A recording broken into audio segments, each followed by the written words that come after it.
Hey guys, Lumen02, currently playing some Highlander, some 100 card. This hand is pretty phenomenal. I'm playing with Oath, Bug Oath. Alright, into a Mana Dork.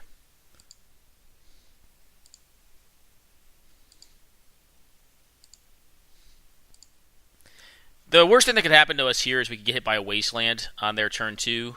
I'm going to find an Underground Sea. I kind of want to find like a Force of Will or something like that. Inquisition's pretty good. I think I'm actually going to shuffle this up. I want more mana. Dark Depths is not the kind of mana I was looking for. Like, I would like to actually protect the Oath of Druids from, like, a spell that kills it. Alright, so they're Naya. Alright, Wayward Swordtooth. So they played their 2 lands this turn. My question is, like, how interactive are they? Like, they're playing Wayward Swordtooth, which is a fast card. You play 2 lands every turn. But I don't know. I mean, they are down to 3 cards. So I'm close to justifying just like saying like, hey, they just had a quick hand and they wanted to like, they rationalized the keep on this hand, not on interaction, but on like 1-drop mana maker into 2-drop or 3-drop on turn 2 exploration effect. That turns into a 5/5, which is still a pretty good hand. Alright, they're leaving up what? Like Swords to Plowshares or Path to Exile? Well, there's that combo if this fails. I'm just jamming it, guys. I could wait. I don't think I should. I think I just tell them, hey, have it. Alright, well, they're going to have it. That sucks.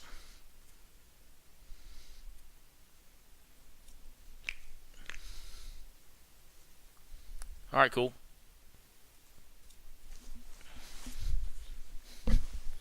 But we're kind of committing their play this turn, and they're not getting a land off the top. Alright, blow up my Oath. Cool. Cool. They're not doing a lot of damage to me yet.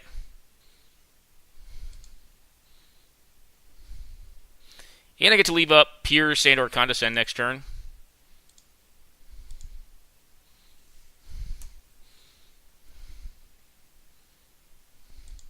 I think it's better to leave up Condescend than to Fatal Push their elf. They're at 6 perms.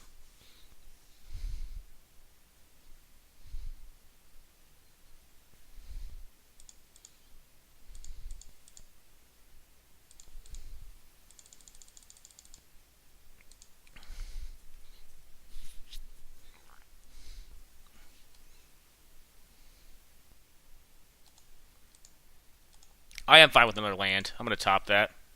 Say go. That allows me to leave up Counter Squall if I really want to leave up spells next turn, but I think what I'm going to do is just this. I'm going to flop this fella on the table and say, hey, go.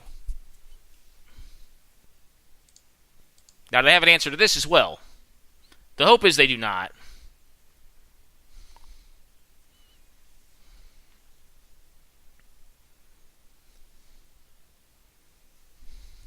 Alright, yeah, they did not. No hopes against that. Alright, just resub.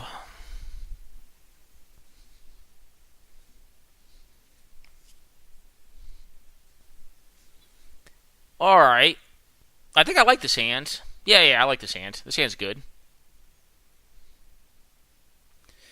We got a fast bond. What can Merchant Scroll? Actually, we can do some nasty stuff with this hand.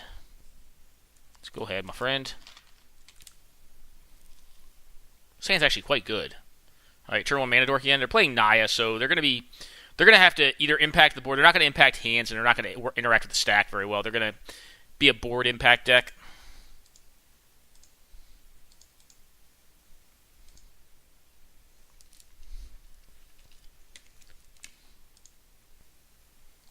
Alright, always yield. I'm going to let him go. I'm going to see a few more draw steps. I have 2 counter spells. Evasive action at this phase in the game is a hard counter, I think. And I could double spell on their turn with negate and evasive actions. There's no point in playing the other land out and taking the damage. I don't really care to draw more lands here, though. Okay, well, I can't evasive action that, so that sucks.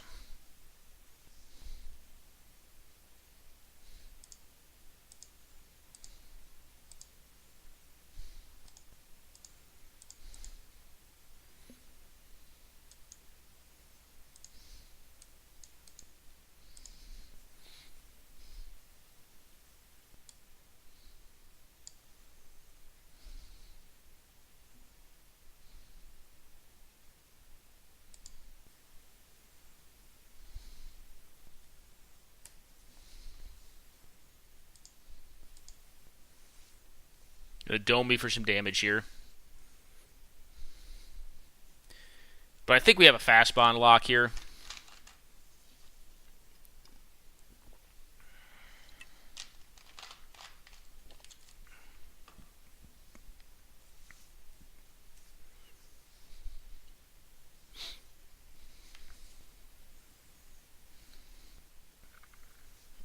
Okay.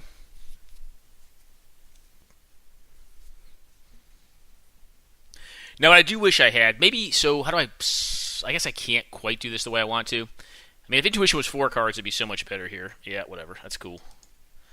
Don't care about that. That's just ramp. Red, green, and what else? We are going to evasive action this.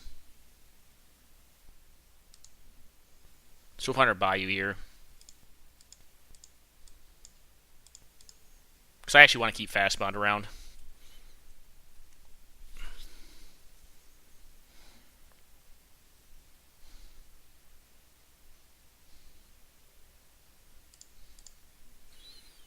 I probably should have fetched on instep so I could get a tapped duel. Does it matter that much? Probably not.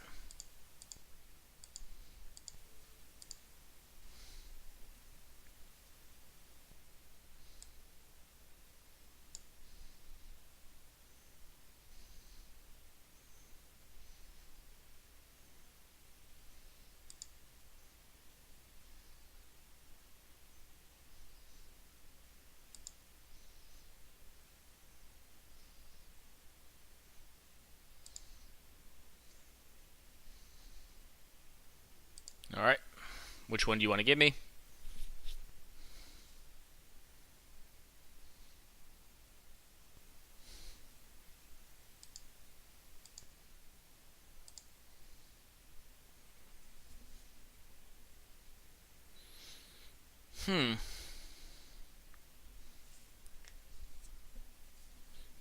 Well, had I drawn a land, I could do it all this turn, but as it stands, I cannot. So, question is, do I leave up negate? And take 4 or 5.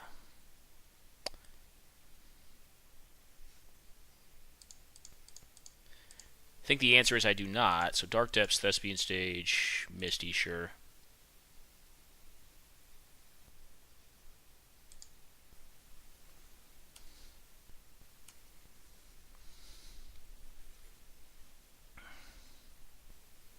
Okay, what have you got? Can you kill me this turn? If they can kill me this turn, they have 5 damage on board without using their mana dork. They could, do a lot more, like a dragon or something like that.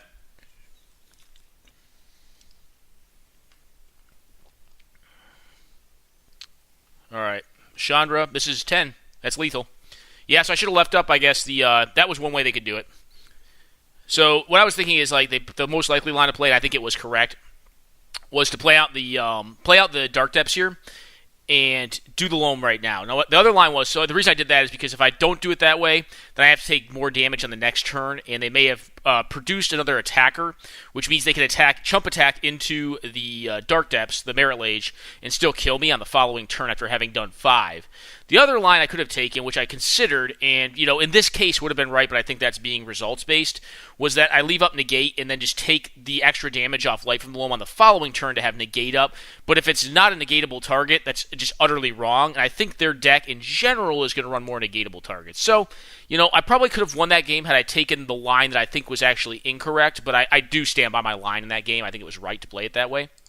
All right.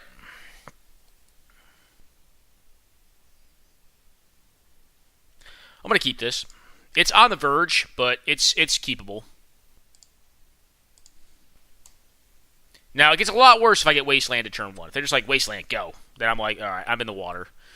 I'm bad at that point. Dork, cool.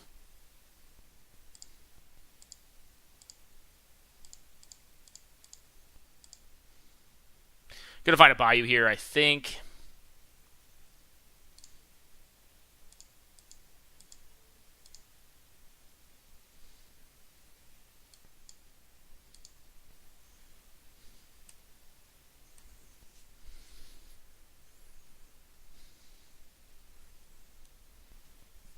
All right, Wall of Roots, Gaia's Cradle, or Wall of Blossoms. They didn't have roots; they had blossoms. Cradle, can Cradle do something? 2 mana this turn.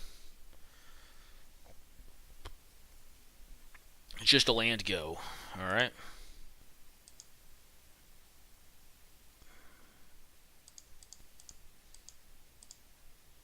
I'm going to hope here to hit black or...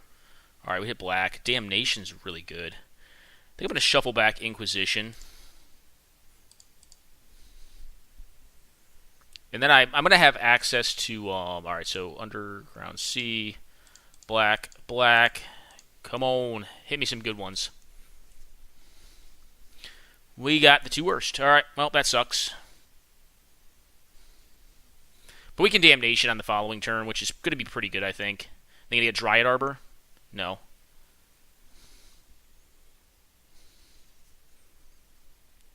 Can Damnation or leave up Mana Drain? If they land the Woodland Bellower, so they're going to be up to, what, this is 5 mana here? But nothing? We don't have Bellower. They lost this.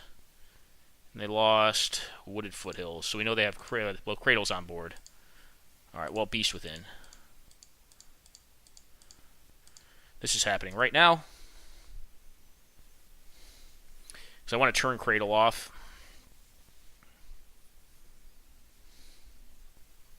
Okay, Stomping Ground. And 2 lands. Alright.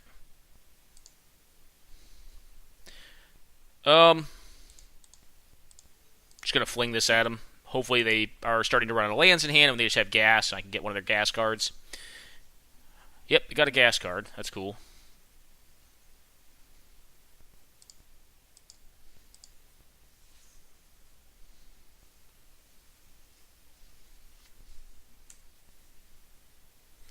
This is the kind of game I think my Oath deck wants to play.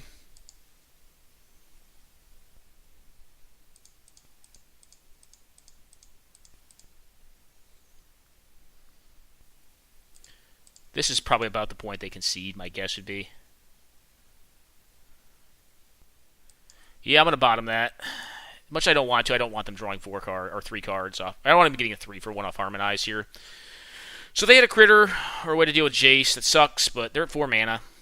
I assume. I don't assume they have another land in hand. Especially after they ditch the Combustible Gearhulk. Oh, looks like they found something. Okay, Wild Growth. That does mean they're up to, what is this, 5 again? They're up to 5 again. I'm going to play that out. I'm going to start looking. Because I have enough action right now.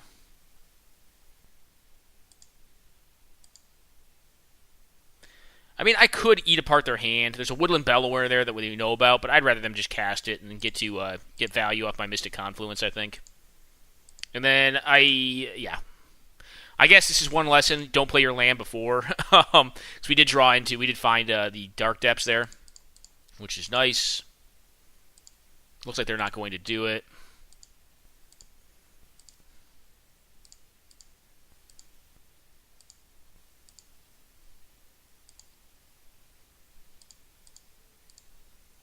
Should have topped them here. Nope, I don't care. You can have that. You can try to cast your dude.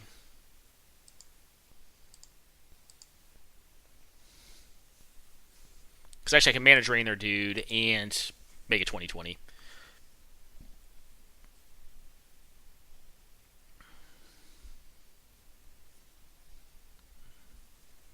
Yep, alrighty. Well, that was Oath versus Naya Big Stuff. Naya mid-range, I'd call it. They had some big stuff in there, though. There was some cool big stuff. And I do think that second game, like I was saying, I think there was a line for us to win that, but I didn't take it, and I think I'd still take the line that I took again if the choice was before me again. I don't know. I'll play Grixis. Could play Hulk.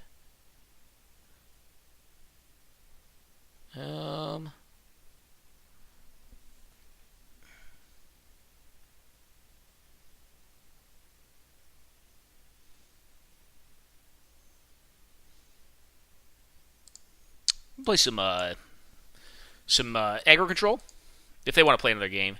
So Dark Jeskai aggro is kind of a cool deck. It's a really greedy kind of aggro control deck. It's basically Jeskai. It's basically a Jeskai deck, and I'm going to pull it up real fast. I haven't played this deck in a long time. So, Dark Jeskai aggro. All right, come on, Moto, load it. Here's the deck. Yeah, so it's just an aggro control deck. Oh, what's going on, man?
Oh, yeah, keep.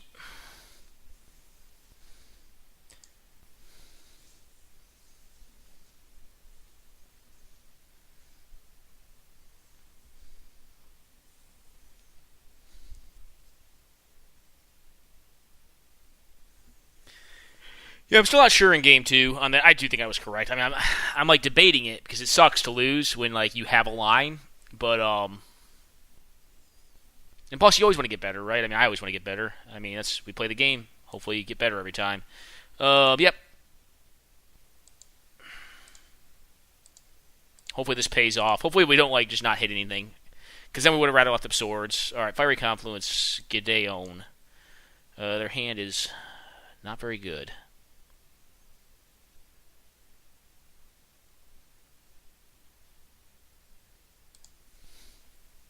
There you go.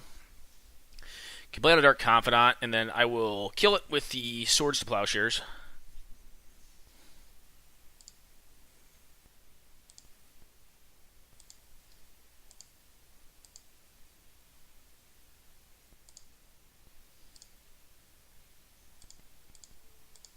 No, thank you, sir. And then we're either playing... We're probably playing True Name Nemesis next turn. Who am I kidding? I mean, if they don't play a card, maybe... Alright, so Arid Mesa down. Stoneforge? Fuck. Alright, well, we at least have True Name Nemesis to kind of fight against Stoneforge. Stoneforge is annoying as hell, though. That's just a rough... That's a good draw. Mandarin was not a horrible draw for us, but we're on the draw, so...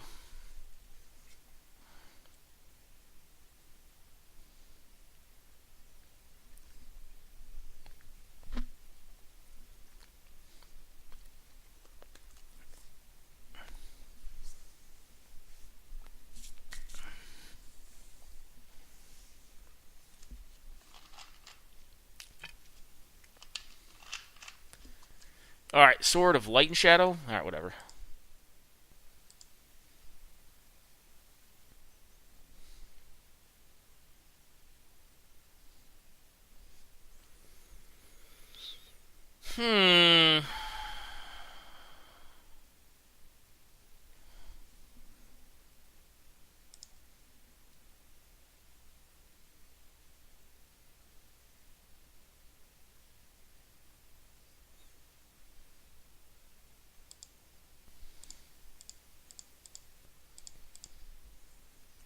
Go.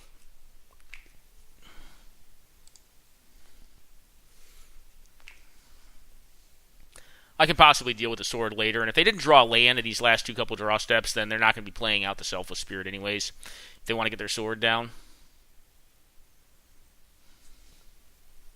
Cool. Or they drew Liliana and they're just going to own me. That would be like the worst card for me to see. Like, Stoneforge was a good draw. Liliana would be savage. Just be like, fuck. Game over, man. Game over. Liliana? Alright, whatever. She's fine.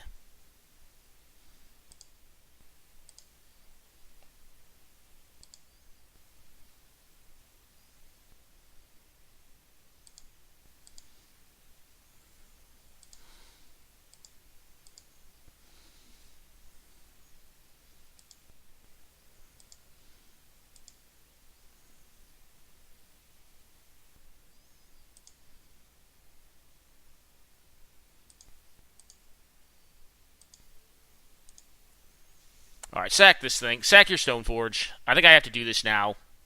So they can equip the Drana next turn. It's just rough. But I need to find an answer to Drana. And I have to do this now because the Stoneforge will then put the sword into play and they can equip the sword if they have a land. So go ahead, my friend.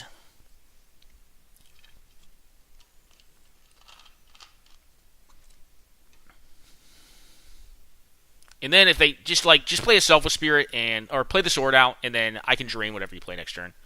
Maybe. Or I can play the Geist out and just start going ham.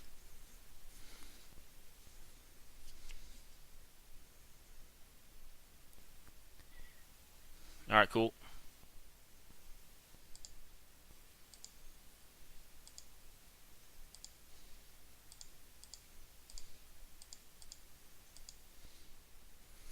Geist of Saint Traft, my friend.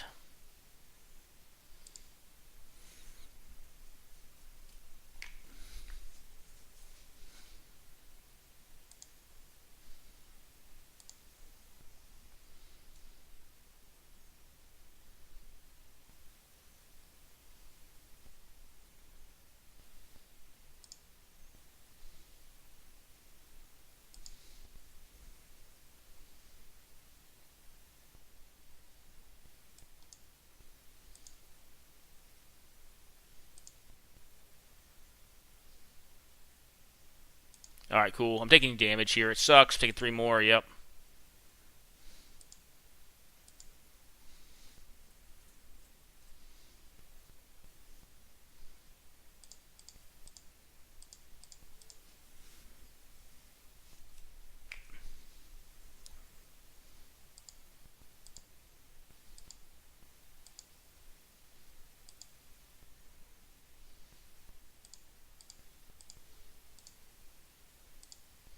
I don't think I have a choice here.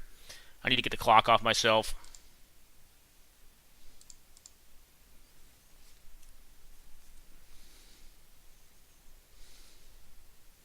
That is a wallop.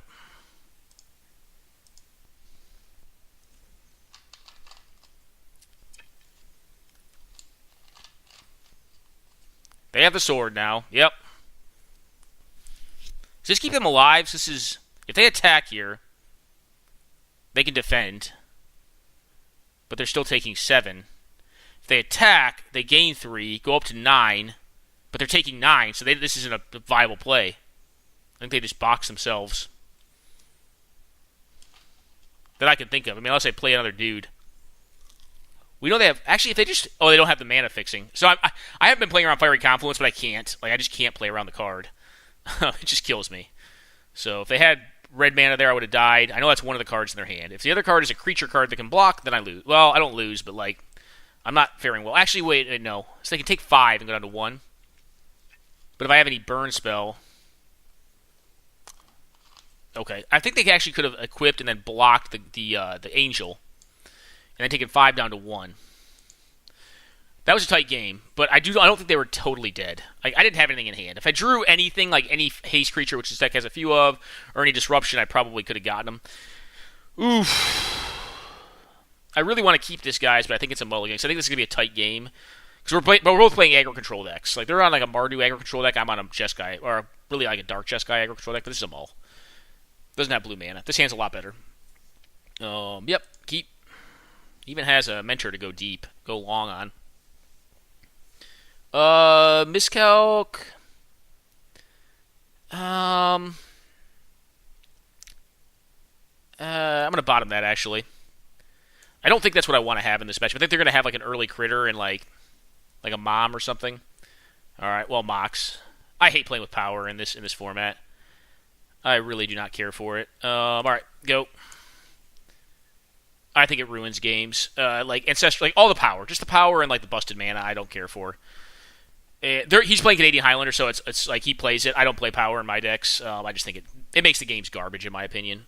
You either draw it late and it makes your deck suck, or you draw it early and it makes the games just kind of uninteractive and bam, got it. All right. Well, I'm going to get hit by the 1/1, but I can at least kill this thing with the Is It Charm, which is cool. I mean, unless they have a Planeswalker, it should be okay. Yep, got me.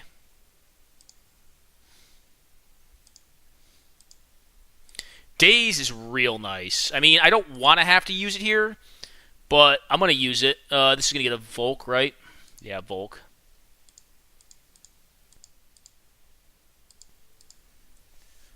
Take it. Daze is nice because if they have a 4-drop Planeswalker, I can just counter it. Or just a 4-drop in general, like Marchesa, Queen Marchesa, which would be savage. I don't really want to have to pitch my islands back to hand here. They don't have Marchesa, because if Marchesa was a card they had, they would have played it pre-combat to attack with it. But if they have like a Gideon or an Elspeth or something, I mean, I'm going to have to counter it, but I don't want to have to. What I want to do is just get like a nonsense like 2-drop played. Yeah, so see, this needs to get countered. Unfortunately, it has to be countered. Like, it just has to be. Like, I can't allow that to resolve because I will lose the game with that. All right, Resto, and now I have, like, I'm at least holding up counter magic here, and they're down to 1 card, so maybe they'll just have, like, a land or a burn spell or a removal spell in hand. And I can go into Lingering Souls next turn and, like, hopefully have something that, you know, at least blocks. And then Resto, which is a good one. And it's possible they just hold back with whatever they got, because I'm up on cards to them, because they did have this early mana explosion with the Mox. Or there's that.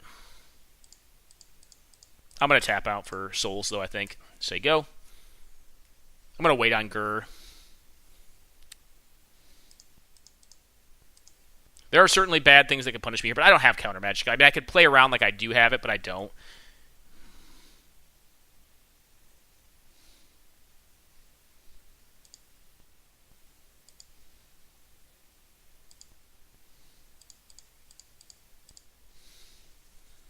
Stoneforge. And I am not playing with Jit either. I think Jit just kind of is a miserable card to play with in Hunter card as well. I think I'm going to take Batterskull here.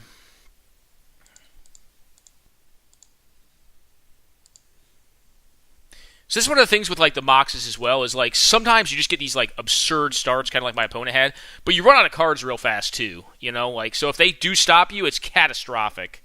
Like, you just run out of gas. And I'm not saying I'm winning this by any means, but I'm certainly ahead on cards. I have all gas in hand. Like, you know, there are certainly cards they can draw. They're fetching right now, I think, just to try to find something that's decent.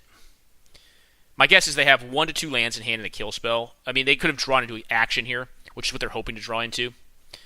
But it's one of the downsides to playing with power, right? Like, well, some of the power. Some of the power is just bust. Like, Ancestral Recall is just bleh. It is a ton of points, though, so like you can really only play Ancestral with like almost no other like real busted cards. Maybe like one other Moxen can be played. All right, Sword of Fire and Ice. It's annoying, but I can block it forever. Yep, cool. When you get attack, I'll throw a Spirit in front of it. You have a Bolt as well. Like a Bolt for my Stoneforge, that makes sense. Yep. All right, cool.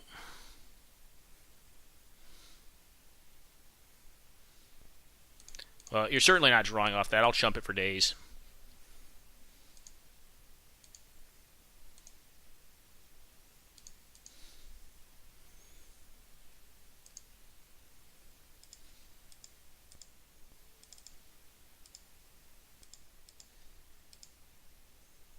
I'm going to exile my whole yard because I want to leave up Resto. Because if they go to kill the Tasigur, I can blink it, and I can also block with the Resto on the Goblin token. And now I feel like the game is pretty well in our favor. That's fine. I don't think you're going to get a ton of time with that guy. I do think I just jammed the Resto here. Well, yeah, no, I do. I gotta keep them on a clock.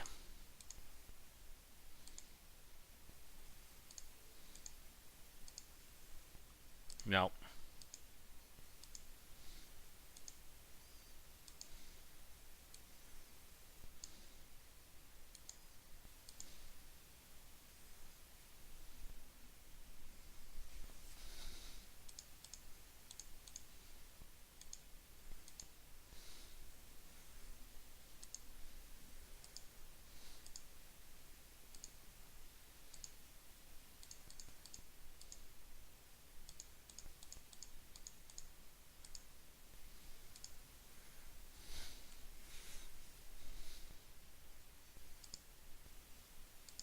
Alright, Swamp was found.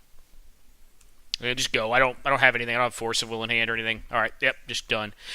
So I really dislike playing with power, and it's for two reasons, right? Because like this game, power either would have made this game a non-game in their direction, like they would have just won because I couldn't react to the Goblin Rabblemaster and the Palace Jailer, or it would have made it a non-game for them because I did have a positive reaction to the Goblin Rabblemaster and the follow-up Palace Jailer, leaving them, no action in hand, leaving them basically at the mercy of their top deck.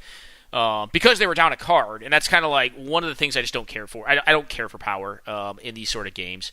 So I think they're too swingy. I think it makes it way too swingy. It does make it more spectacular, but it makes it a lot more swingy and a lot less focused on just playing good Magic. And I don't really care to win this way. Like I feel like I won almost as a foregone. Like basically because I was able to react to their first two things that they had way above curve or one turn ahead of time. Because they're Moxen, like I was able to win. That's really, I think, what it came down to is like I didn't have fast mana like they did, but I had action, and as soon as if I was able to deal with the initial onslaught, the floodgate being open, if you will, then I'd be able to win the game. So very interesting game. Definitely enjoyed it, BMCG. Just some of my commentary on power in Hunter card. Not trying to change how Canadian Highlanders play. Canadian Highlander, they're always going to play with a pointed system, which generally speaking does take the variance out of playing with power. To a larger extent, because you don't have a deck that's just chock full of power and like gifts on givens and all the nonsense that just makes degenerate Magic degenerate. But at the same time, I do think it kind of actually abates fun because I feel like my opponent's fun was probably hindered in this one as well. Like I mean, it was probably very fun to see that hand and be like, yeah, I'm just gonna get him with a turn 2 Rabblemaster into a turn 3 Palace Jailer, and then it's like, all right, Rabblemaster down, I got a 1/1. All right, Palace Jailer dazed. Game goes on, and it's like now if I draw burn, it's kind of, or if I draw like removal, it's kind of bad. If I draw lands, it's kind of bad. So like I'm basically at the mercy of like my top deck every time. And if I draw more threats, I'm maybe okay, but my opponent's going to have more threats because they didn't have, they weren't on the play with essentially a mulligan hand because they had an extra Mox. I guess I can't really equate a Mox to a mulligan, but like in this case, you can see how like over time it actually did kind of act as a mulligan. So anyways, let's go play another game. But this is my commentary on power in Hunter card and how it can go really good and how it can go really bad. I'm going to play some Blue Moon. All right. So now it's time for something different. We're going to be playing Blue Moon, which is a control deck.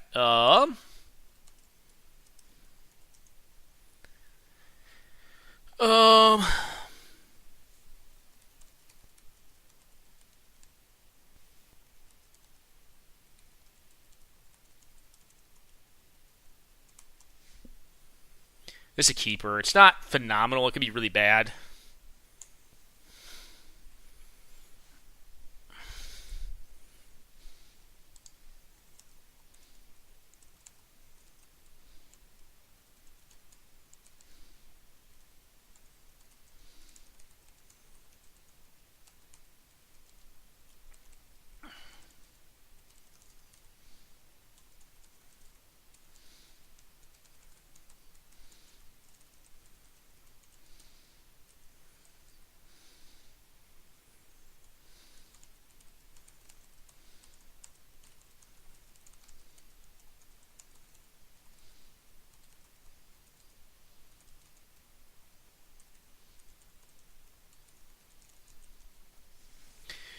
Want to offer some opinions to them. I kind of want to see what they think too.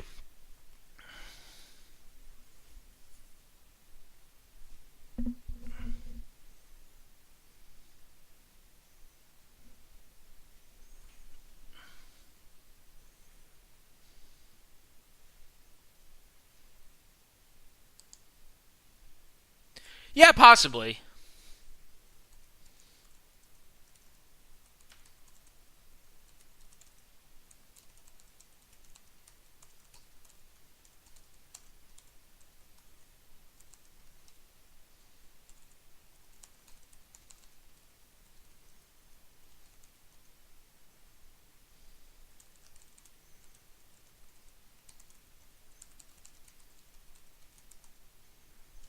Yeah, I think card advantage is still important to aggressive base decks or like aggro control decks.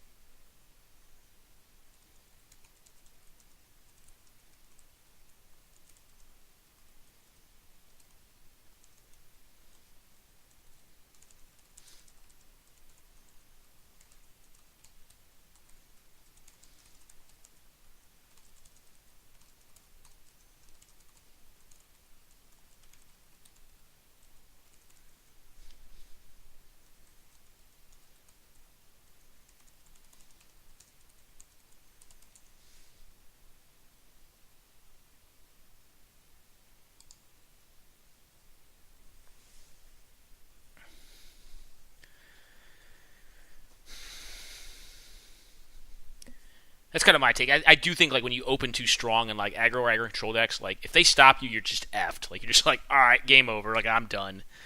You know, it's kind of like Force of Will versus combo. Like like Charbelcher combo. Like no counter magic Charbelcher combo. Like if you counter the Belcher and they've expended their hand, like the game's just over.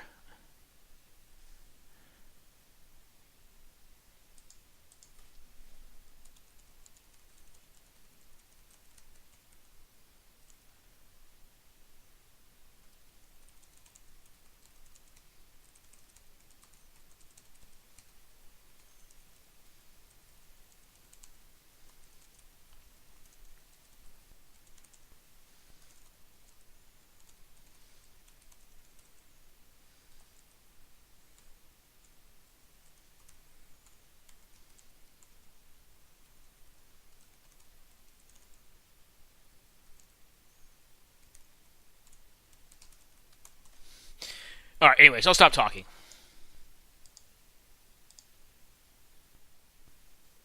Yep. Island go.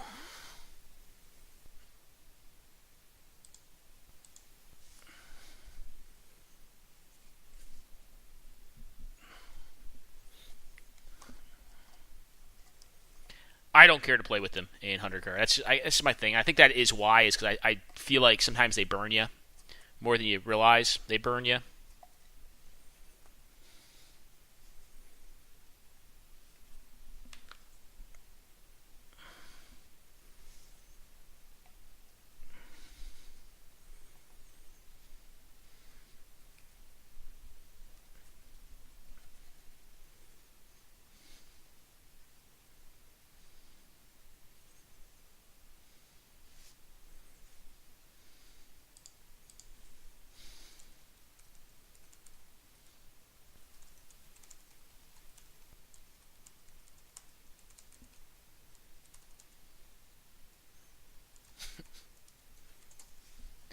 All right. Or they're attacking me. Cool. Well, if they're attacking me, I assume they are. All right. So they have another 2-drop to play, or they have a him to... No, I have him. Him, they wouldn't have been able to attack me. That's kind of my take against them. I feel like they're really high variance. Same with stuff like Soul Ring. I mean, Soul Ring's a very high variance card. It really is worse than a land at that point. Like, land's fine. Like, it's why, like, the drawback on, like, Mox Diamond actually isn't that horrible. I mean, it's worse than a Moxen. Don't get me wrong, a standard Moxen.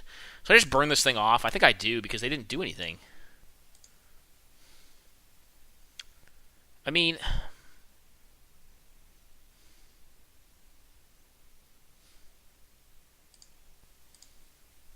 I'm going to take the damage here because I do want to have up to 3 on my shackles. But I'm going to burn this off because they didn't do anything on 3. So that means, unless they draw a 3, they don't have a 3? I mean, I'm just guessing here. I'm speculating. Oh, okay. It's going to be that sort of game. Yep, go. I'm not going to play shackles into open mana. I'm just going to wait and dissolve whatever they do and try to set up my Splinter Twin. At this point, nothing. Okay.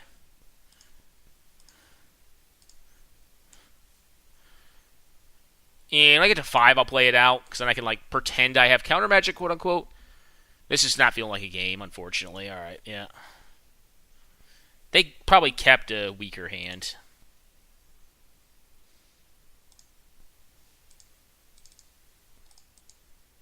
Always tap the lands that you cannot have wastelanded, or that can be wastelanded. Although they're playing Canadian Highlanders, and I'm not, so I don't have Strip Mine on my deck, or I don't have access to Strip Mine based on my ban list, but they likely do, but I don't think they'd be playing it in this deck.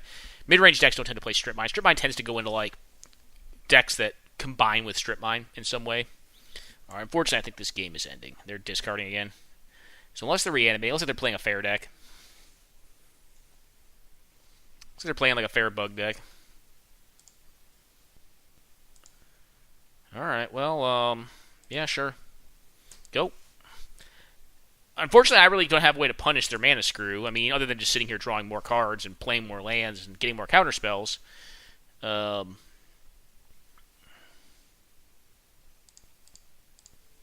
going to put this back on top of their deck. Because I know they don't want to draw it.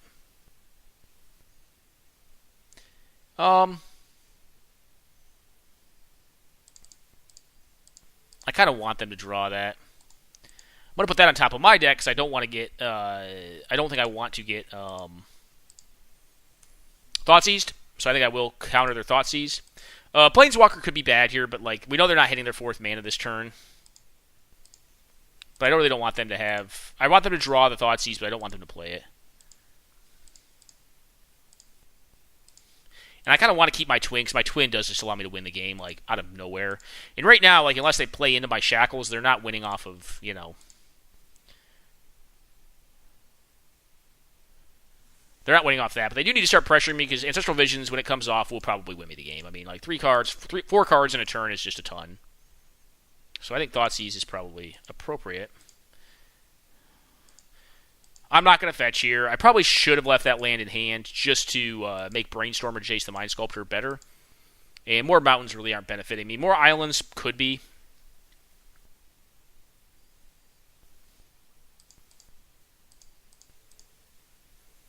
We're going to prohibit the Thoughtseize. Like I said, I mean, there are ways that I get punished here, like a dude being played, like a Solly Pride Mage. Alright, Ewit.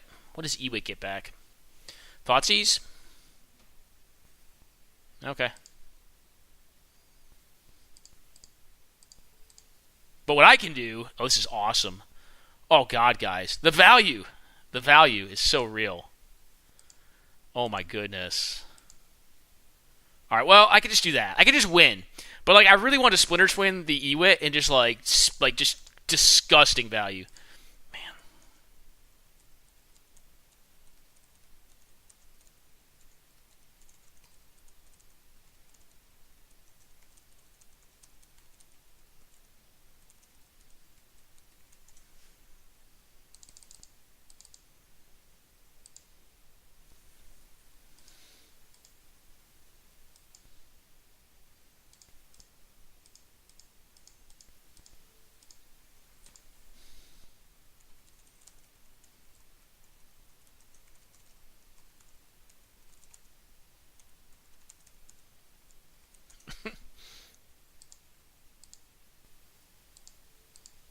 Alright, they're going to make me go through it.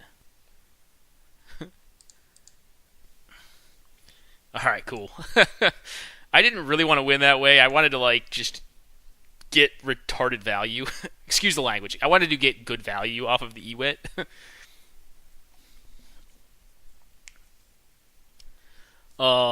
It's sorry for the chat bar, guys. I'm playing with someone I know. I want to talk. I'm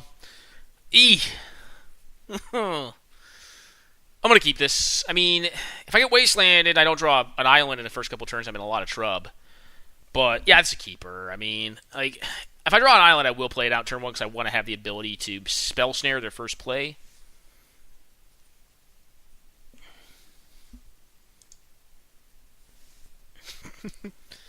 Alright, dude. Alright, well, maybe actually it's not that big of a deal because they have a mana dude. I will play this one out first because I want to scry and put, what, an island on top? No, I don't need an island. Daze. I'm going to bottom Daze. Go. I can hard cast it, but I think at that point Condescend's just better. So I can scry. If I didn't have Condescend, I may have kept a Daze. I mean, without an island, which is kind of rough.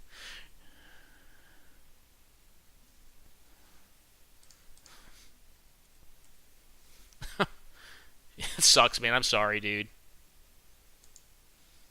I mean, I'm kind of at a loss on how to play this.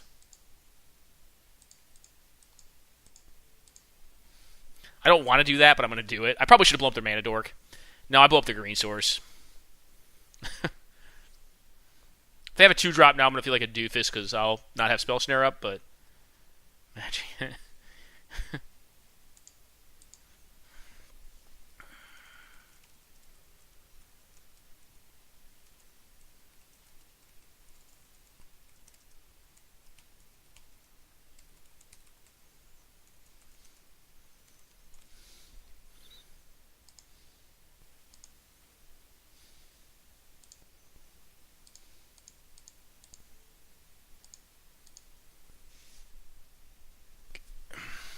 I do think so. Like these decks, the Canadian Highlander decks are played with multiplayer mulligan rules, which means you go 7 to 6, 6 into 6, 5 into 5, 4 into 4.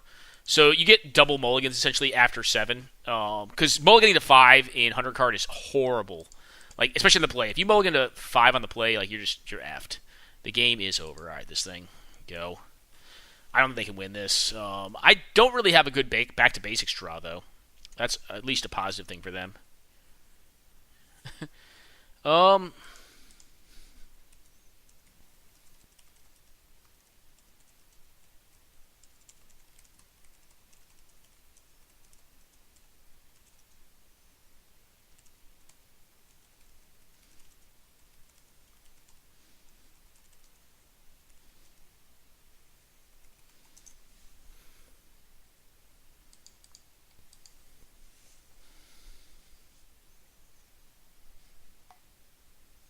Yeah, no, the old V3 was actually... The old V3 looked like trash.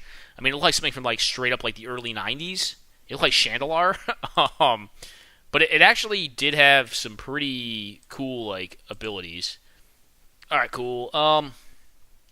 Yeah, okay, go. Can I dig through time here? I think I can. BMCG, you're showing your age, man. I think you're Canadian, but mental, like, I haven't heard someone say mental since, like, Wayne's World.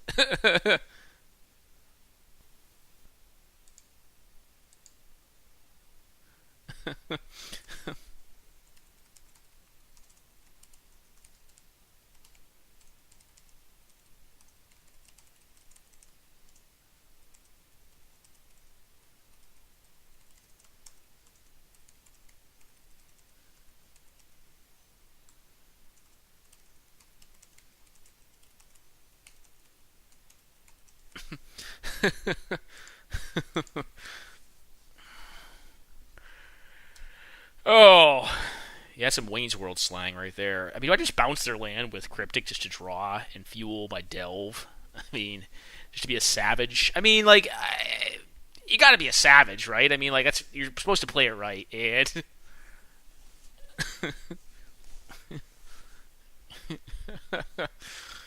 uh,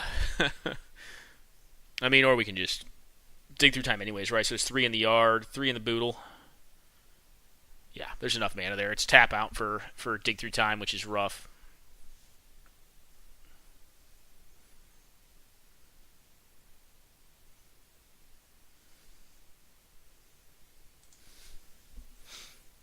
All right, what have you got? Kasali? I mean, I could counter this. Actually, this is a free counter, right? So, counter. Find an island.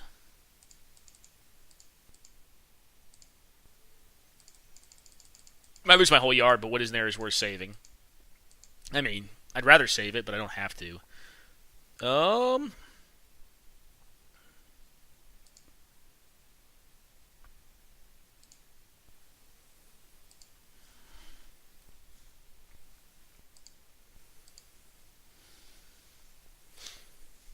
Hmm.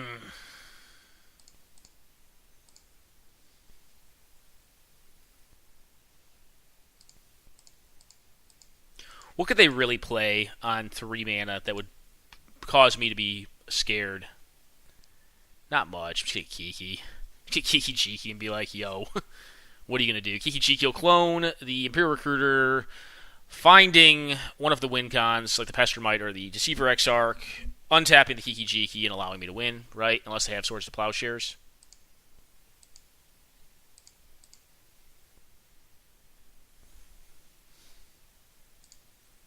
I'm going to ditch the back to base because I don't need to be doing that. I ain't about that life.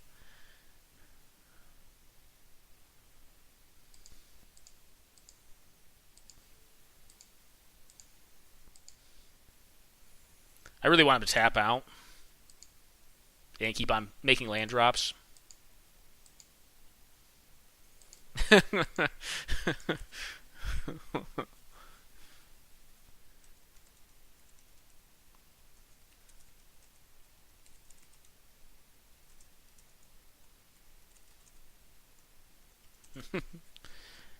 All right.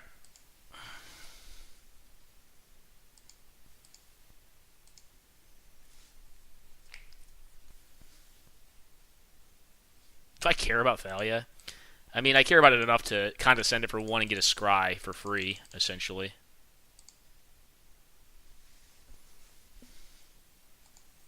Top. Top.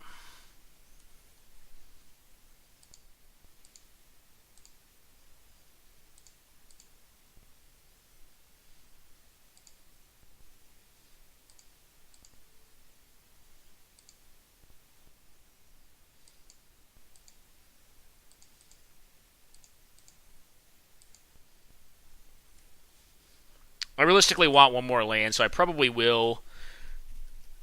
My mana is kind of hinky, though, right?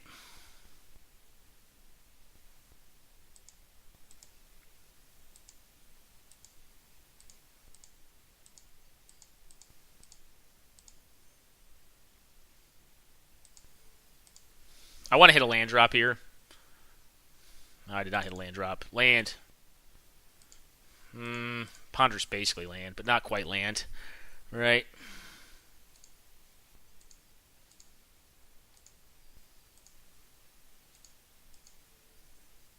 Dig. Why not?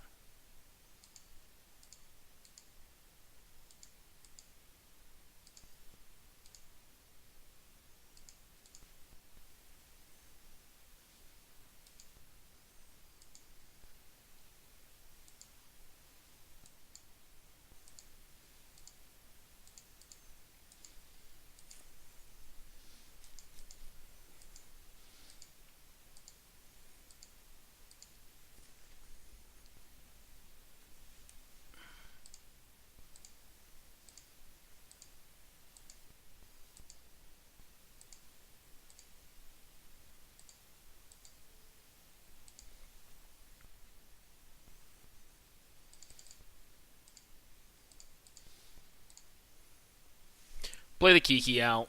I can double counter now. I'm going to clone this thing. Yep.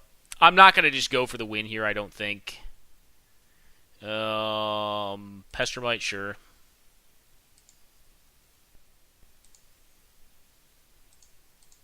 Yes, I could go for the win, but I think it's better just to leave up double counter here to protect Kiki.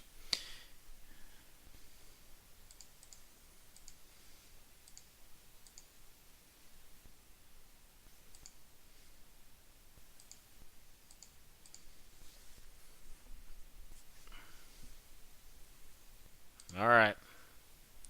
Alrighty, Roo. Well, here we go.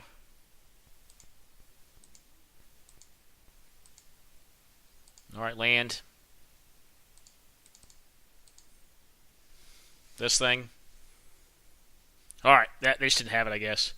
Alrighty, well, good games. Good games, BMCG. I'm sorry I missed our first game. I was not recording then. I apologize. BMCG did smoke me in our first game. I was playing 4-Color Blood and got crushed by, I believe, Mardu? I want to say Mardu. So I'm sorry for missing that game, man. I do like to try to catch them all, but I was kind of in between a recording break, and I was uploading at the time. I hope you guys enjoyed the set of games between myself and BMCG. He was playing Canadian Highlander. I was playing just Highlander. I have a ban list on my decks. Some of my builds will be over points, but I don't think to such an unfair extent, like maybe like 1 point or something like that, or 2. But not to such an extent that like they would be playing. Well, oh, okay. Well, we'll play another game. But I was going to say the difference between our decks. Like we're both playing decks that are very close. Some of my decks will not have even remotely 10 points, because I don't really care for some of the pointed cards. What about combo? Could play like Miracles Jeskai. I don't really care for Jeskai. I'd rather play Dark Jeskai than play Jeskai. Yeah, F it. I'm going to play Dark Jeskai aggregate. I like this deck a lot. I think this deck's very cool. It has some cool stuff going on. It's a fair deck, though. Alright. Yes, we'll play first. Yeah, sure. This hand's fine. It's got early removal. It's got a tutor. This deck doesn't care if it tainted packs because, one, it can't miss on it. You'll always find what you're looking for if you need something specifically. But also, it just has it in there as a value card. So, keep. I'll top that. I don't think I'm going to blow anything up on the first turn, so I'm just going to play this out tapped. I mean, I guess there is a world, but I mean, if they're playing something on turn 1, like, I'll probably just Fire Ice it, right? They don't want to fetch. Alright.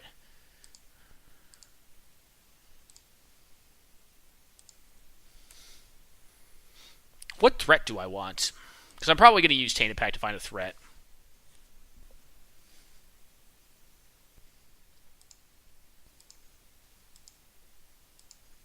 Or I could just ice them here. No, if I'm going to ice them, I'll ice them on their upkeep. Okay, go ahead.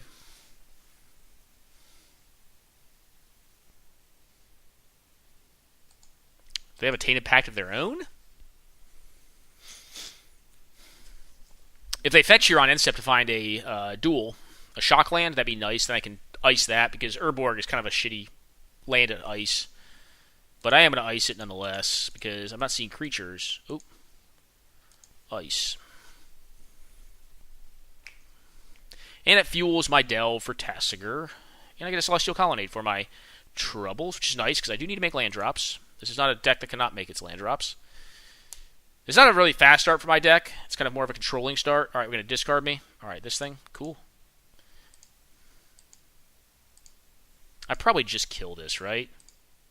Or do I? Yeah.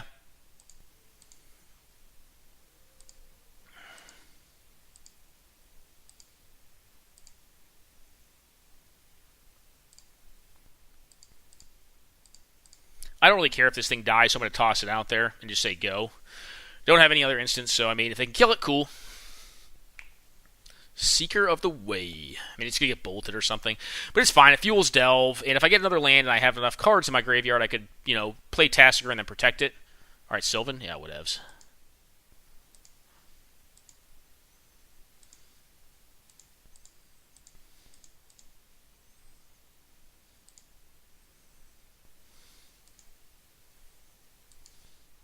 What do I want here? Yeah, sure. I mean, that seems good enough to me. Why not? Like, just smash.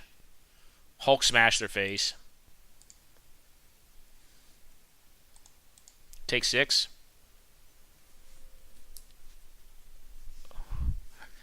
I mean, Manus Rider really does seem good enough. I mean, seems good enough to me. Especially in the face of a Sylvan Library. I mean, if they take damage off it, then they're taking their life, obviously, in their own hands there. Then we still have the Celestial. Oh, yes. Oh, 2? Oof, they're going to Toxic Deluge, then I assume. For 3 down to 4? I'm liking where this is going. Actually, if I hit a land, I can just kill them, right? If they Toxic Deluge. Alright, yep, that's cool. That is fine, but they're discarding? Oh, they need lands, so they couldn't find lands off that. Oh, that's so savage. Ugh. Yeah.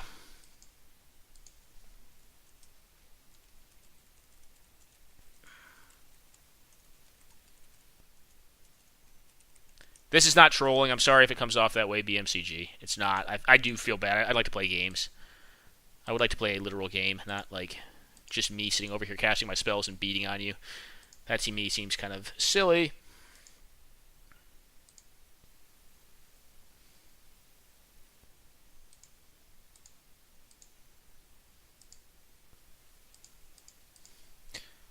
Might as well.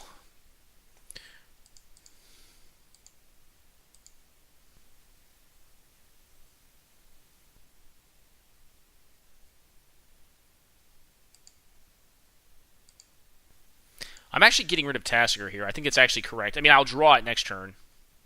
If I don't need to protect this dude.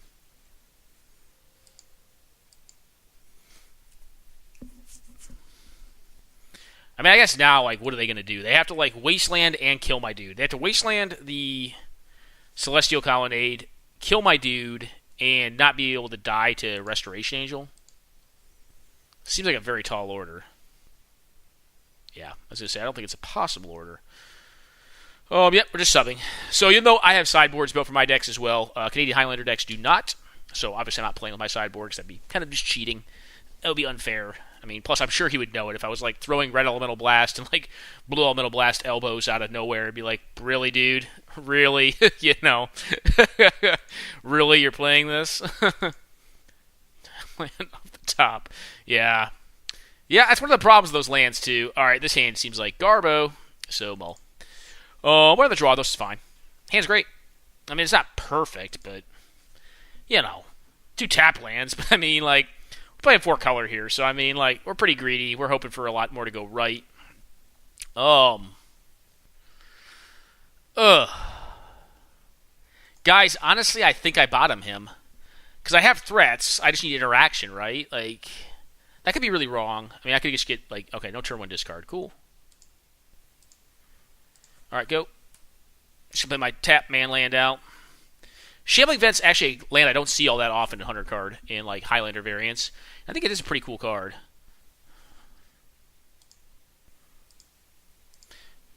Go. 2 tap lands in a row.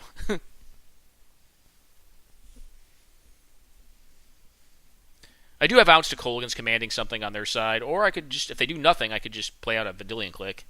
Alright, they have land this time. This is going to be a game. Like, I'm excited here. We're going to have a game. Like, I'm not being flippant. I don't like just playing, like, my cards out. I don't like fishing my decks. Well, I do fish my decks to test them, make sure they run correctly, but this is not how I like to do it. Cabal Therapy. What do they name? Swords of Plowshares? That'd be, like, one of the things. Oh, maybe not, because I've been F6ing.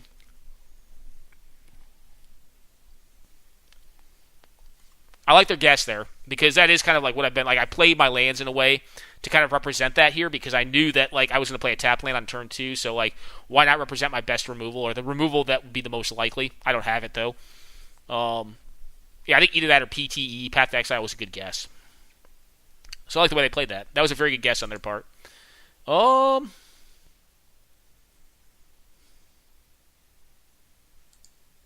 don't want to play the fetch yet. I'm going to take the damage here.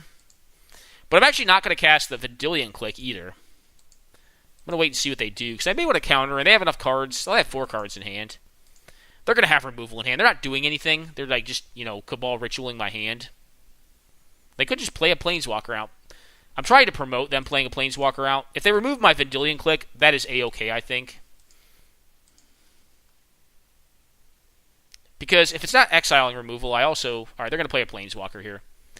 I'm kind of telling them, like, I drew into counter magic, and I did. By not playing my Vendilion Click out on the draw step. But we'll see if they want to buy that bluff, because I also bluffed them before that I did have Path to Exile or Swords to Plowshares in my hand. It's kind of how I sequenced it. I sequenced it in that way. All right, they're going to buy my tail, which is good of them because I am telling that tale, and it is accurate. All right, what do you got?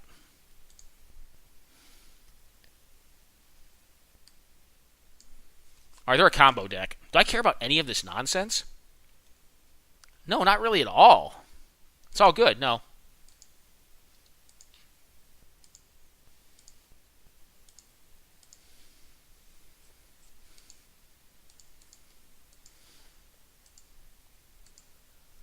I don't want to die to a land here, and they already have the land, so I'm going to counter the Gitrog monster, if that's what they do. I mean, another line could have been to just angel them on draw step to flash the Vendilion Click. Yeah, Malira's fine. Her, I do not care about so much.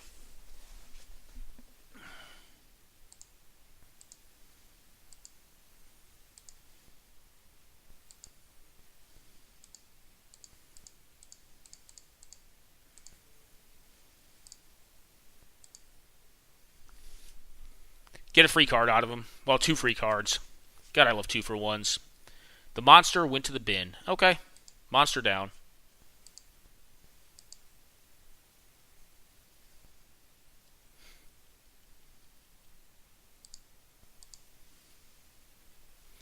Alright, so I think their deck is playing bigger dudes, and I think they possibly have some uncounterable dudes.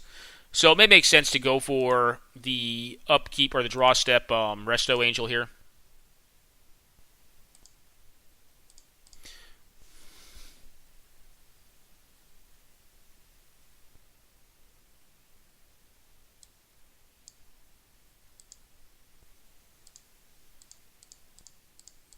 And they're also going to try to reanimate that Gitrog monster, which I don't like. If they have a kill spell, they can also blow up my Vendilion Click.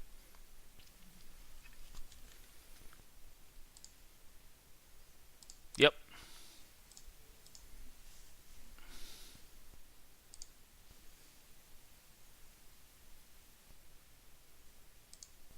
Get rid of Animate Dead and go ahead. Don't want them to Animate Dead the Gitrog. And now they can get some extra lands back. They could also Cabal Therapy my hand. They don't know my hand anymore, though, right? My hand that they knew has been expent, I believe, at this point. They just pass it? That must have been a mistake. Alright, well, now I have a counterspell. So, the plan now is just to beat down. Do they have red mana? No, they're not showing it. I can do that next turn post-attack, though. I'll let them think they have 2 turns. It's better to let them think they have 2 turns as opposed to forcing them to do something this turn. And then I can leave up, I'm actually going to play Bob out, too. Playing Bob out probably would have been more correct, but... Because I can't leave up Miscalc plus Counterspell. Alright, yep, it looks like it's over. Anyways, guys, hope you enjoyed these games between myself and BMCG. Like I said, I did miss the first game, and I apologize for that BMCG. I just was not recording at that time, and I decided to turn it on because I love getting to put some of these 100-card games up there. And I did get smoked in the first game. I think I got goozled 0-2 with 4-color Blood versus Mardu, which actually Mardu is actually pretty good against 4-color Blood. The mana tends to work out better. I found that Mardu actually is pretty good against it. Mardu, like big red combo is good against it, but like as far as other mid-range strategies that are good against it, it tends to be like Mardu, and or at least I found success with Mardu against it. And then we get to play these other cool games, with a variety of decks to include Combo Control and Oath, to include, I think, 2 games of Dark Jeskai versus a variety of decks. And, well, I'm getting ready to close this video on every time, and he keeps on throwing me a match. We've never played this many in a row, so I'm happy to play more. Should I do a Cheaty Face deck? Let's do a Cheaty Face deck. So, Cheaters Prosper. This deck is a trip. I don't think it's a great deck. It's very powerful. So the way this deck works is, well, you can see what it's up to. It's up to no good. This hand's a keeper.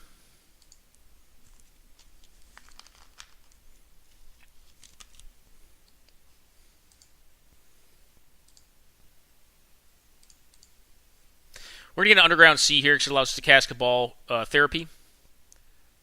I need to update this deck, though. This deck's getting old. It has not been updated in a while, given most of the cards that allow it to work are old. Top. I really would rather have had Emrakul be like 2 more cards down, but I'm not going to complain. Okay. Well, actually, no, I can't get Emrakul back in my deck. I can discard the Emrakul with Cabal Therapy, though. So if they do, all right, they're going to be playing Fair Magic. I am not playing Fair Magic. All right, Deathrite Shaman is kind of problematic, so I have to use Sneaky Attack for this. All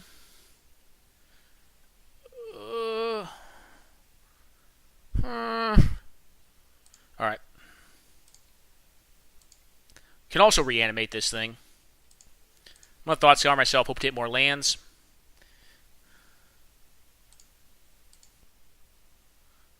Collective Brute is a good one. I actually wouldn't mind having Ancient Tomb too, because that allowed me to go off next turn. They got plenty of mana.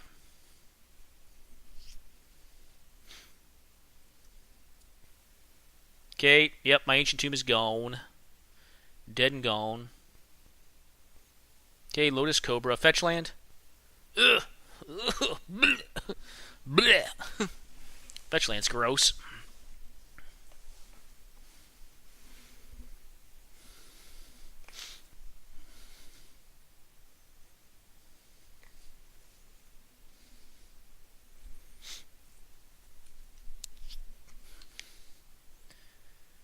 This deck is not a Canadian Highlander deck, so it doesn't have like Black Lotus or anything. If I had Black Lotus, I could win next turn if I drew that.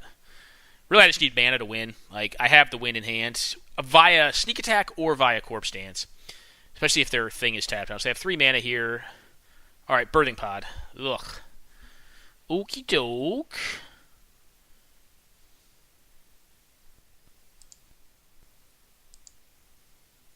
Hermit Druid? Hermit Druid would just mill me right now. However...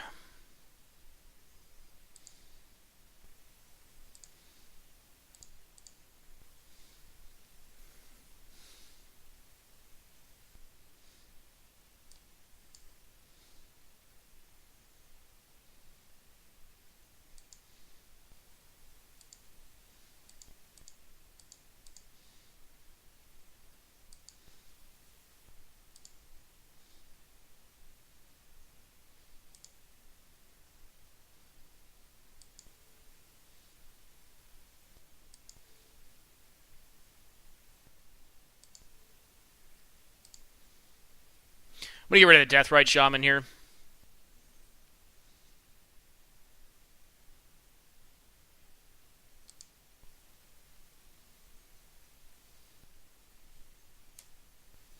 So any land wins the game next turn, because I can Corpse Dance the Ember. Well, not wins it, but like makes it very hard for them to win.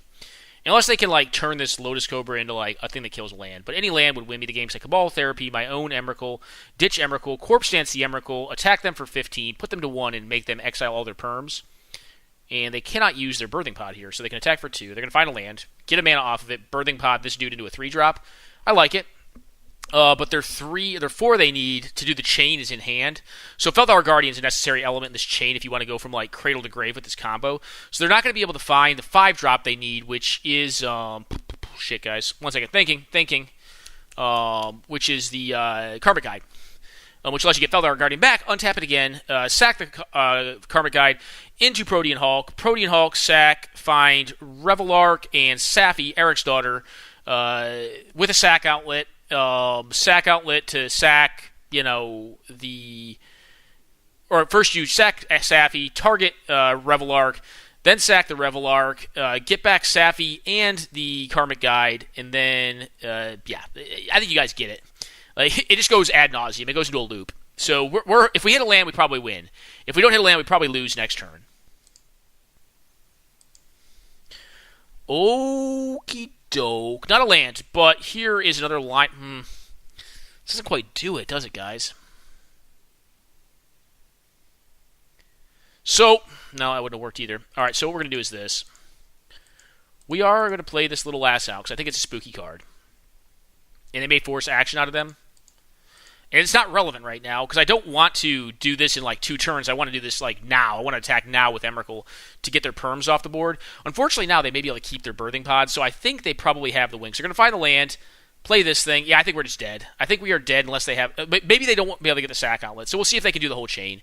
If they can't win next turn, we possibly still have a chance, but it was like land or bust there.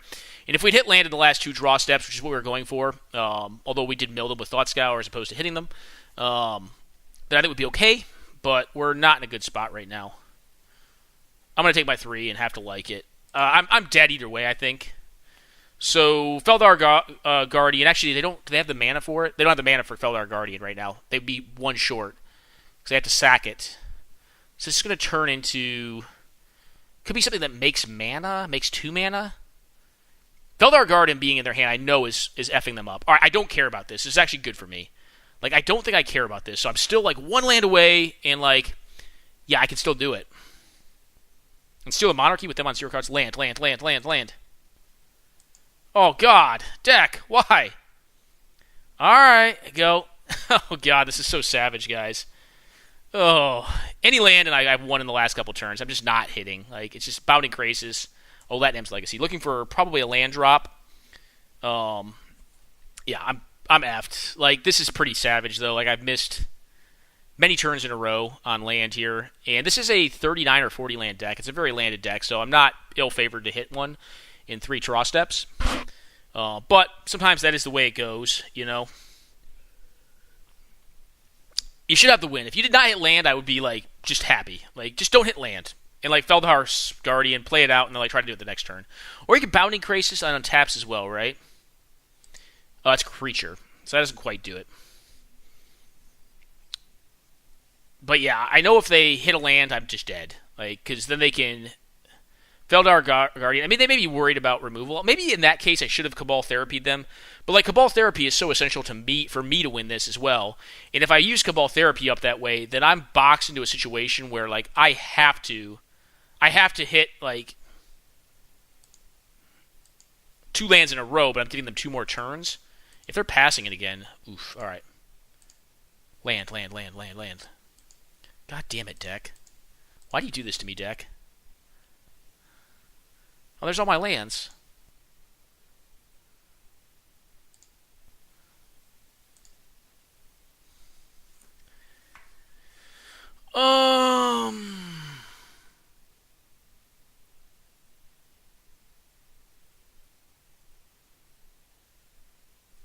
So now that we're going this long, We're Cabal Therapying them, and we're going to hit the Feldar Guardian, because I can't do it this turn. So next turn, I will be able to sneak attack off of my top deck, which is Sneak Attack, to hit them with Emrakul.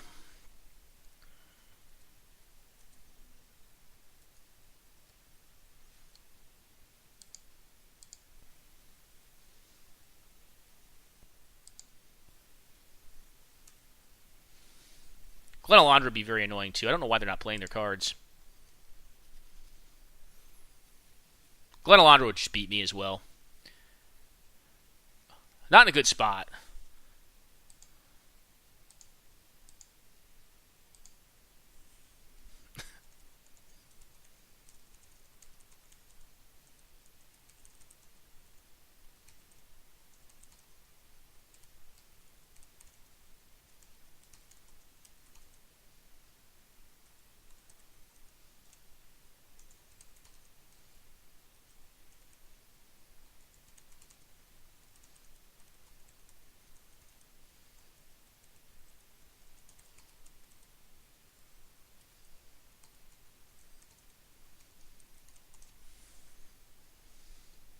Oh, okay, it's Kiki combo. All right. Yeah, I could have gone either way. I did see a line with that card. That's why it worried me.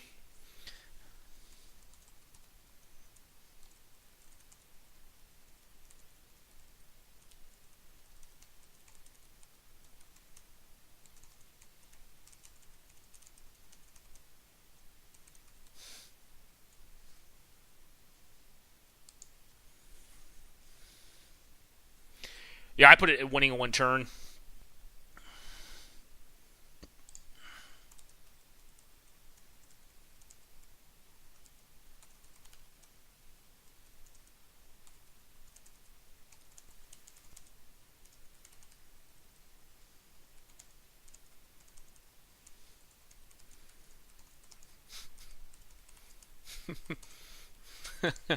I'm on a bad draw as well. This draw has not been good for us. I mean, the draw, the keep, I think, was good. And I think you can often keep more mana-light hands with this deck because it is a mana-rich deck. It's not like a Miracle's 41 land special. It's 39, but it's still a very high land count for a 100-card deck.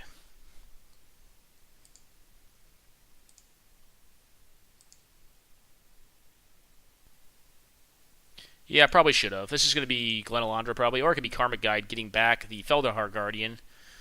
Don't play Glenalandra. Just don't play Glenalandra one time. Just leave up your mana. You know you want to. Like, play a beatdown card. Play Karmic Guide. Alright, they're going to draw.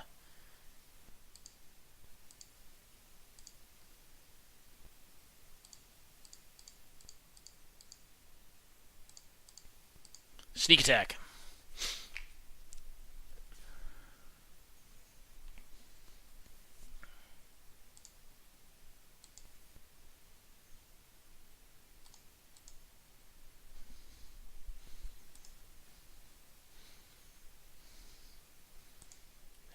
Emrakul.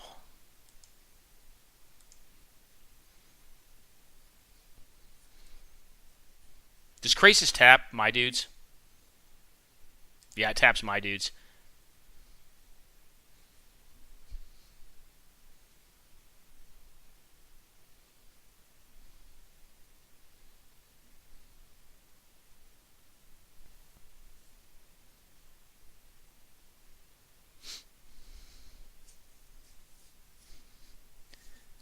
You didn't have a loss there. Oh, it can't be targeted. I have to reread this card. Protection from colored spells. It is a colored spell, so it can't target it.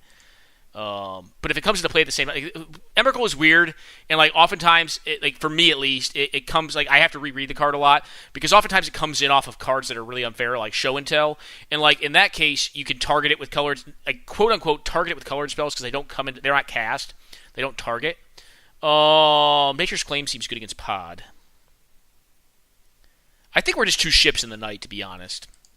I think we're just two ships in the night, and I'm not going to... Oh, that's right, I can't board. What am I thinking? I was like getting ready to board there. I can't board because I'm playing against Canadian Highlander deck. But we are basically two ships in the night. I almost boarded against you, man. I'm sorry. This hand has a lot of interesting stuff. Oh, this hand's good. Cabal Therapy, Goryo's Vengeance, Eldamri's Call. Excuse the language, guys, but fuck yeah. It's great, right? We Cabal Therapy ourselves and like ditch our Emrakul and then like Goryo's Vengeance them to like just to blow them out. Seems good. All right, cool. No. Go.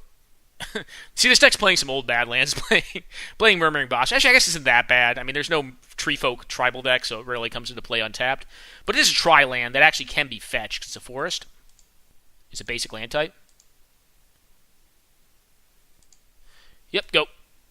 And then next turn, yeah, if this works out our way, if they just cast some nonsense, then we can Emrakul them, or we could Gristlebrand them.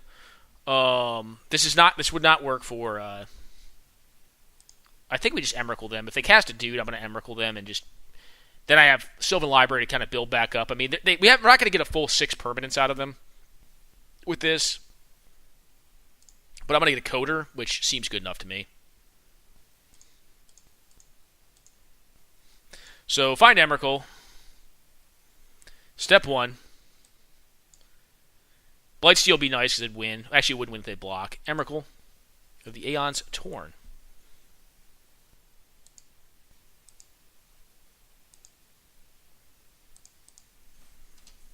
And now we will Cabal Therapy our own Emrakul into the yard. Or we could Faithless Looting it, which actually seems probably better. Because I can save Cabal Therapy. Although if I Cabal Therapy now, I know what their hand's all about.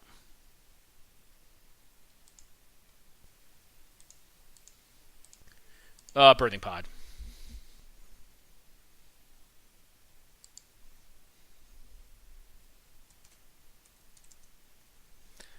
I mean, not that it's going to be relevant after this happens. All right, Battered Skull. Actually, I'm dumb. I just screwed this up.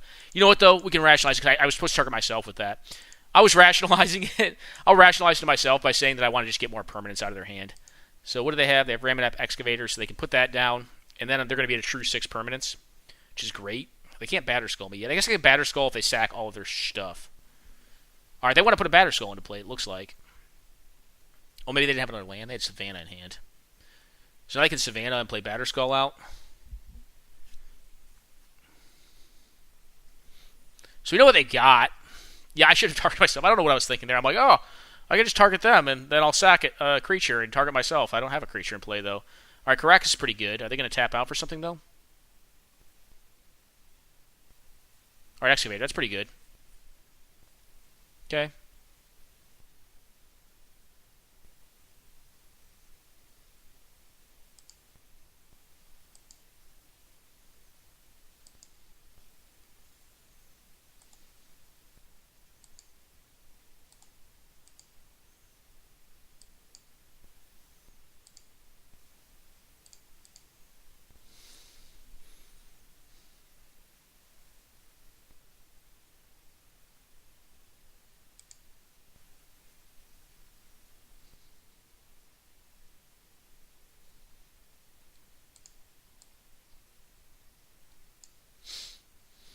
Hmm.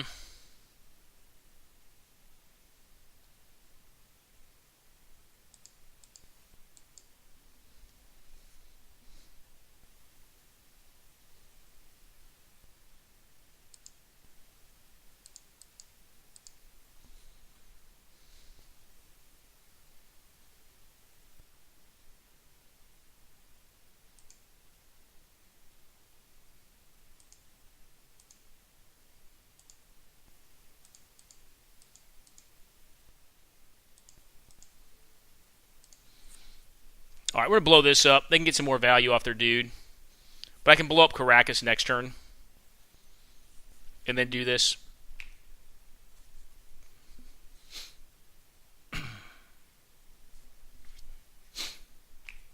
But this way, unless I draw Wasteland, they're not Wastelanding me this turn, and they can play like a 4-drop out if they like.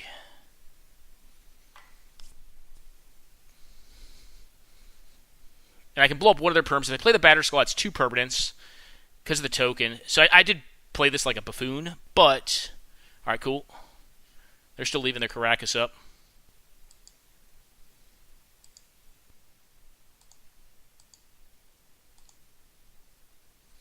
I'm going to put that back on top.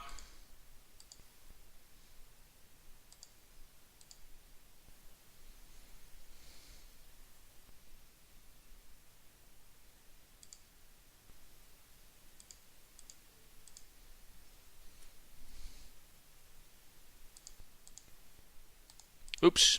I'm doing this all in my draw step. Sylvan Library has weird stops on Moto. Alright, Faithless Looting.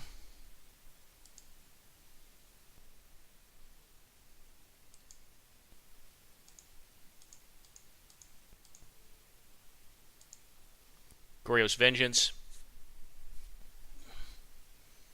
Okay, shuffle them all. And I like having Worldly Tutor so I can find my Emrakul again.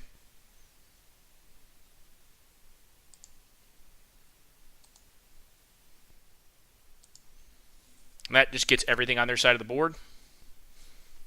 Which means that they're stuck with a Batterskull and 3 cards. Alright. Alright, they're just done. So that is how this deck works. I don't think they had to lose the first game. I think they were winning. They were close to winning the first game, or they could have won the first game. But I misdiagnosed their deck. I was thinking their deck was the Sandra Bullock deck, but in fact, it's a 5-color Kiki Jiki Pod deck, which is a vastly different style of deck. I don't know if it's better or worse. They're both like mid-range decks. They're both like mid-range, kind of like hybrid combo decks. I've actually never played the Kiki Pod deck. I do think the deck's very cool. I think it's very popular in Canada. I've never played it. I've played a lot of the Sandra Bullock, as they call it, deck, which is a Protean Hulk loop deck, which is why I got rid of their Feldar Sovereign, which to them, like, they were like, this card's the worst in my hand. Like, why are you getting rid of it? And I'm like, well, because I feel like if they get a land, they just lose. Because my thinking was, I didn't know they had Karma Guide at the time, is that they would go through the loop that I was kind of describing, which is convoluted as it sounds, is Feldar Sovereign, untap Birthing Pod, spend 2 life off your last land, turn it into a Karmic Guide, get back Feldar Sovereign, untap Birthing Pod, spend 2 life, sack the Karmic Guide, find the Protean Hulk, and then you need to find a way to sack the Protean Hulk, or sack the Protean Hulk by your next turn. But Protean Hulk, in that case, would win, because what you end up going into is the combo I was talking through before. I won't go through it all again. Alright, I'm just going to play another game. I'm getting tired. This is going to be the last game, man. I'm sorry. I only have so much. I've been playing a lot of Cube recently, and I do want to cut back a little bit on my Magic playing. Alright, so we're going to play Miracles this time, which is cool. We get to see Cheaty Face, Cheaters Prosper. Even though I misplayed it pretty heavily in that second game. I don't know if I misplayed it. Hey, it looks fine. This is Miracles. It just wants a lot of lands and, like, just hang out. Call this my Chill Axe deck, because that's all it does, just chill axes. Counter some spells, eventually wins, I guess I could have played around Wasteland, but I'd rather just play the tap land down. I don't care if they Wasteland me either. I think I'd rather them Wasteland me here. Alright, they have a turn 1 Dork. Man, it looks like they got something. Alright, dude. Dude, cool. Alright, go ahead, my friend. I'm representing counter magic, so hopefully they don't play their best spell. Hopefully they play their second best spell, and I can impulse on end step. And then it's possible I want to Vidalcan Shackles on their turn, but I'd rather protect my Vidalcan Shackles for a little bit later. That card's annoying as hell. But I do have a Karakas, so it's actually very fortunate that they played it. Alright, well, I don't think we're doing anything else, unless you want to daze my impulse. Council's Judgment, probably. Actually, no, Miscalc's better here. Yep, any order. Because I can Karakas their dude and then Miscalc their next play. I mean, I wouldn't mind stealing Thraxos either. Like, Thraxos is a good card to steal. But I think I just bounce their dude. Eventually they can get to enough mana where they can play him and draw off of him, and then I want to steal him.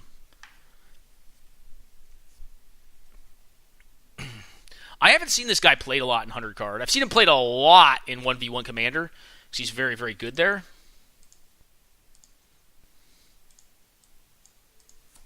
Alright, have him back.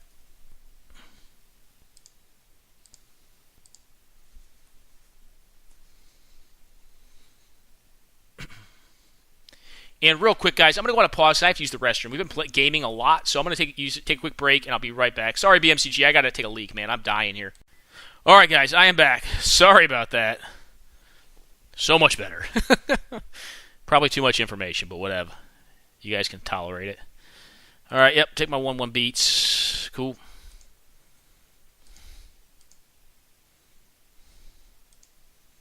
And that's what we're going to see. All right. Oh, goodness gracious. Oh, goodness gracious. Thank you. God, I love Mana Drain so much, guys. I know Drain is a filthy, filthy card. Yeah, whatever. Drain is a filthy, filthy card, but God, I love it. It's probably not even at its best in this deck. Like, Drain is probably at its best in like a green-blue deck, Or a deck that can like play like just game-ending threats. Like this deck really doesn't. Its game-ending threat is Entreat, which actually Mana Drain is a combo with because you don't get the mana until after your draw step. You get it in your main 1 or your main 2. The next main step is when you get the mana, so you can never really use it for miracle prices. I guess you could. Oh no, you couldn't. Because you have to do the draw at the beginning of that step. Well, you know what I guess you could do is if you had like Sensei's Divining Top, you could like wait till the mana was in your pool and then like top on their turn. No, it doesn't work on their turn though. So you have to somehow skip your draw step and then like take your first draw on your main. There's a convoluted way to do it. It involves like Necropotence or like something that skips your draw step, but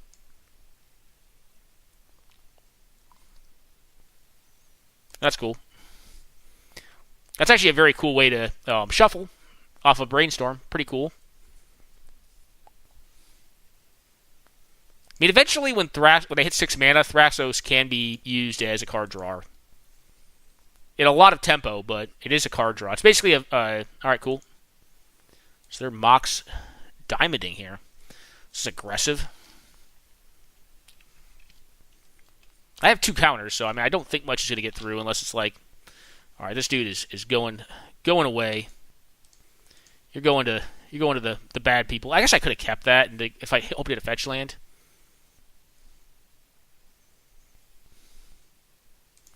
Oh yeah, that's the spell they wanted to resolve, but it's not going to. Bye-bye. That card is spooky. Survival is pretty much just a game-winning card.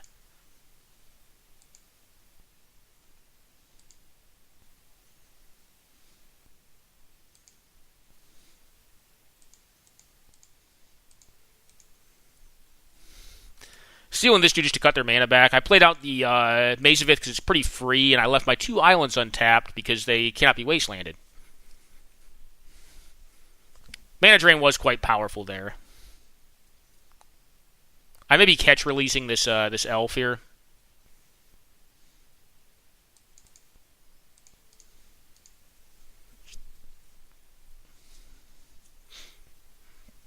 Just fighting them. It's possible I should be saving some of these counter spells, just hoping to, no, I'm not going to untap it. Alright, O-Ring's pretty good.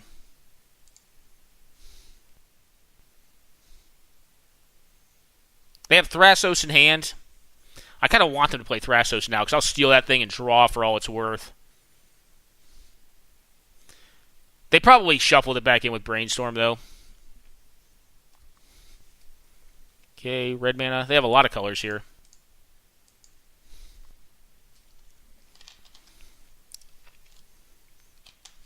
Alright, nothing else.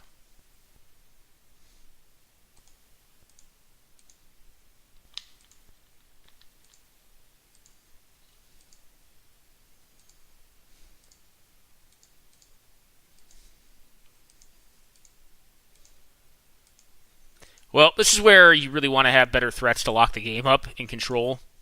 We've stopped all their stuff, and now we're kind of just sitting around hoping to draw, and they're hoping to draw. Remind me tomorrow, computer. Playing some Highlander right now. Alright, land. Okay, fetch. What do you got? Alright, nothing. Maybe they've just been drawing lands as well.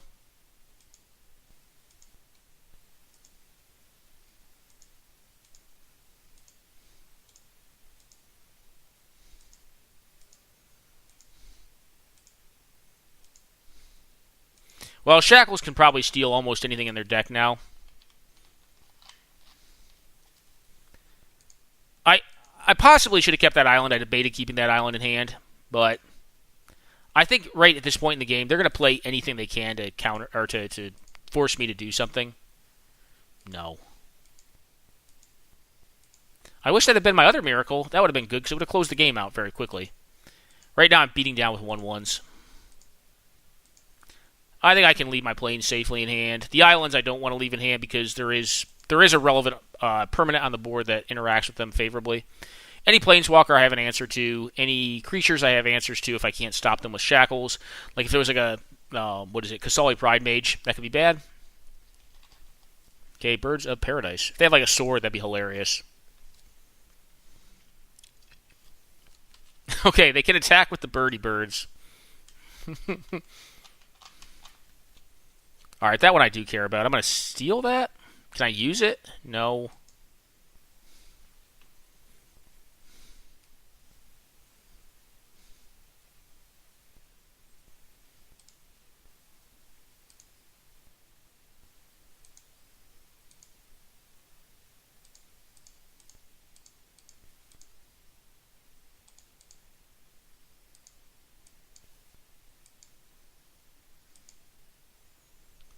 Back to the Shadow Realms with you.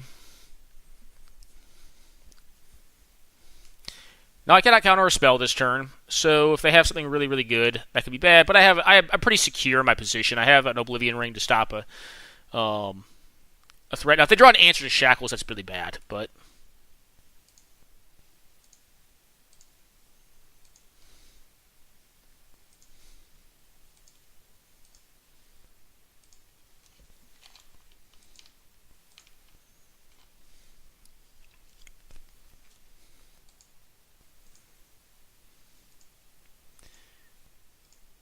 in retrospect, I probably chose a great deck to be the last deck I played tonight because no one wants to play a game after they play against this.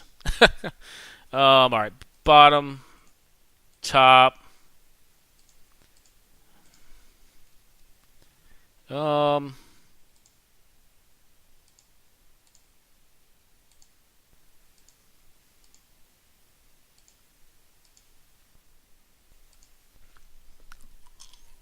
It's possible I wanted to put a Dismiss on top. Dismiss, a card that is starting to age kind of poorly. I mean, 4 mana is a lot, but a 2-for-1 counter is still, in my opinion, pretty great. That's why I play Complicate in this deck, too. It's just a good 2-for-1. And that's kind of what this deck's doing, trying to accrue value. That's fine. That will not be countered. Will that be countered? No.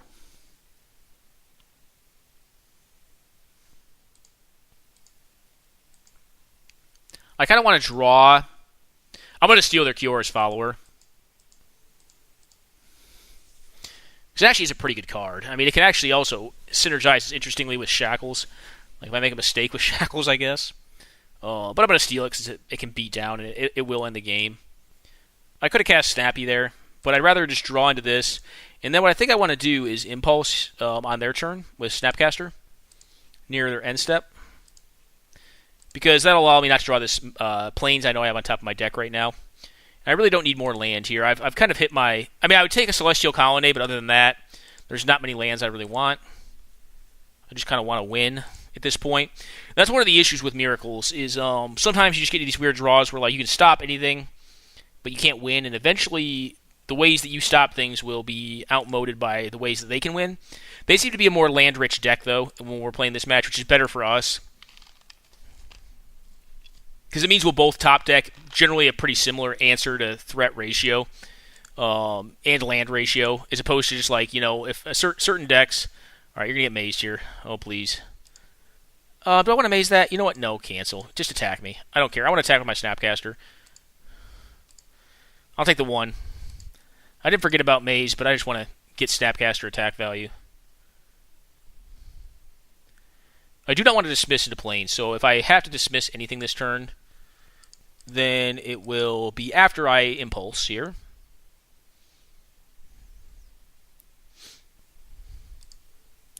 So Impulse Areno, get that Plains off the top of my deck. I mean, I guess I know I'm drawing 1 to 1 blank. All right, we'll do this. Teferi.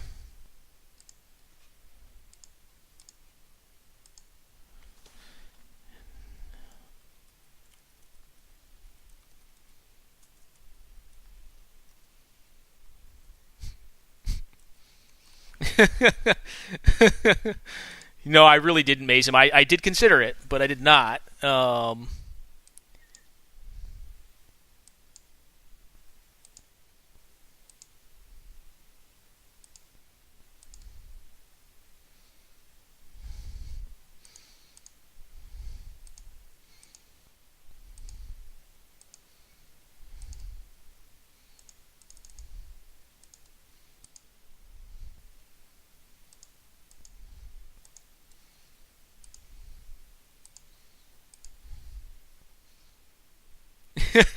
No, I actually wanted him to get in. I wanted to attack with Snapcaster to win.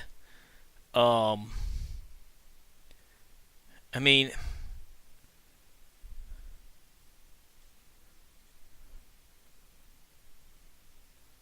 yeah, I'm just winning next turn, so whatever. My thought was there, and actually no, I should have. I forgot about the untap.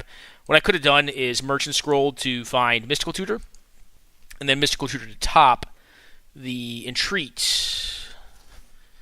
But as I cannot dismiss into it, Smiter. All right, well that's resolving. Oh, they're just all right. I can deal with that. I have cards to deal with that thing. All right, can't sideboard. Just jamming it. This matchup does seem decent for me though. Because they're a bigger, like a more rampy kind of deck, have a lot more mana dorks. It's going to tend to pair well against Wraths. They're going to expand faster than I will, but I think eventually, when it comes to the long game, I'll be able to get there. This hand's fine. It would much rather be on the play because it has two mana counters and no 1 mana counters. Best draw on the deck is probably Spell Snare if they do not play a turn 1 mana dork, and it looks like they're not going to. Enlightened Tutor. Okay, aggressive. What does this get? Oh, it's going to get Survival of the Fittest. That's a problem card for us. I mean, I suppose eventually we can just overwhelm it. Possibly. But it's going to be tough, because they're going to get like uncounterable dudes. They'll always have the right creature. But eventually they'll run out of good creatures, or creatures that answer us. But that's what they're going to get here. So now I really... Oh, yeah, Sylvan Library. All right, that's less bad for us than I think... the other option, Survival, would have been.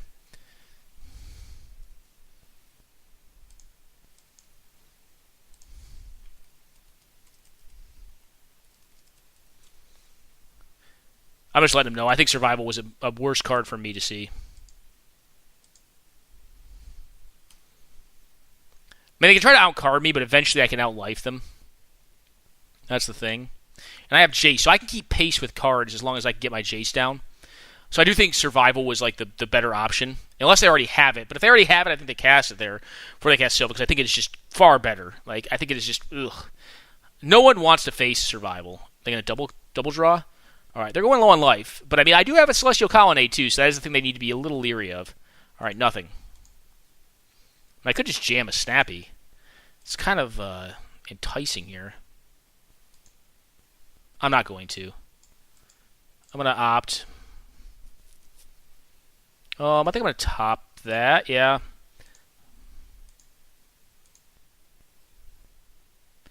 Force is a great draw. I should have played that land.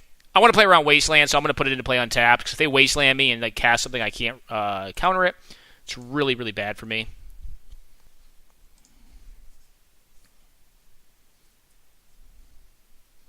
Survival's a spooky card, though. Like, I really... On this deck, I do not want to be facing that. So I don't have a lot of good answers to it. Like, I have good answers sideboard. I have, like, Disenchants and stuff like that. But I really only have, like, the Oblivion Rings and, like, the Council's Judgment is the best answer to it, because it just gets rid of it permanently, so it can never come back. So if they're smart about using it, like, you can use it, like, twice on your end step, and, like, get, like, a Rex Sage to stop an O-Ring, and then, like, get, like, an Eternal Witness to, like, you know, just get a bunch of, like, backup cards to, like, help support the Survival, and then just, like, keep the engine running. I think, yeah, if you're playing Survival in a deck, I think you actually should use Enlightened Tutor against it. Me, more so than you probably should use the Sylvan Library. Now, if they play only one threat here, I can Mana Leak or Miscalc it. Probably Miscalc, because, I don't know. I don't want to Force of Will this turn. Reason being, I want to dump Jace next turn. I want to Force of Will whatever they do. And I really would prefer not to pitch Snapcaster to it, because, not that Snapcaster is overly good right now, but I think I could be able to sneak in some damage here that may be relevant. Okay, get Mana Leaked. And then F6. I can't do anything. I shouldn't F6, because I could force their next thing if it's really good.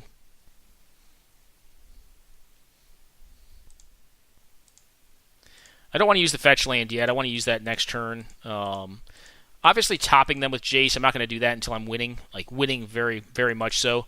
But I'm going to start drawing cards. So I have my own Sylvan Library in play now, and it's a little better than Sylvan Library. Okay, Terminus is interesting because it allows me to let any creature cards resolve this next turn. So I think what I like here is land Terminus. and say go. And that way I don't have to force of will as many things. Like, I have to force of will some things, but having a Terminus on top as an insurance policy is pretty strong. And then I still have backup counters on the following turn. I'm not really that close to treasure cruising yet. Okay. Basically, the only things I'm going to like counter here with Force of Will are going to be like Survival of the Fittest or Planeswalker. Planeswalker I would counter because I can't deal with it on the next turn. I don't have an option available that I know of yet. I may post Windswept Heathing, but that would be like 2 turns down the road. All right, this is Birthing Pod. I think.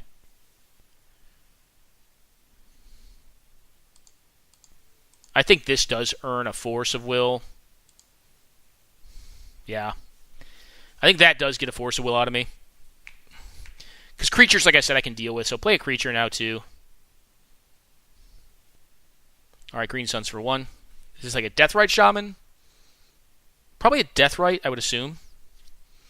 I don't even think... I mean, if it's Deathrite, maybe I just... Yeah, Deathrite, okay. I could just bounce it, too.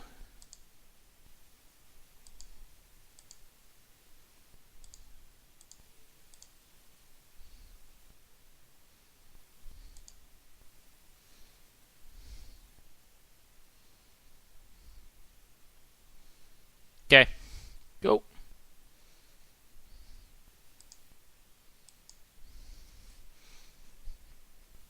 I want them to put more into play. I could actually hardcast Terminus at this point, too.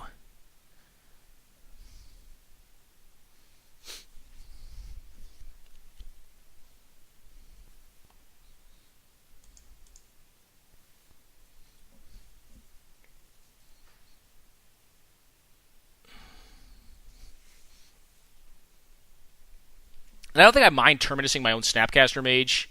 Cool.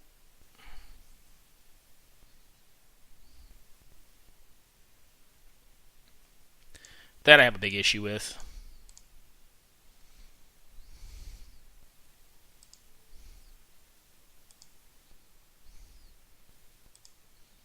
They have a lot of interesting control cards in this deck, too. Sylvan Library is a good pre-board card for, like, aggro decks, but, like, Search for Escanta is more of a control card, I think. Cool.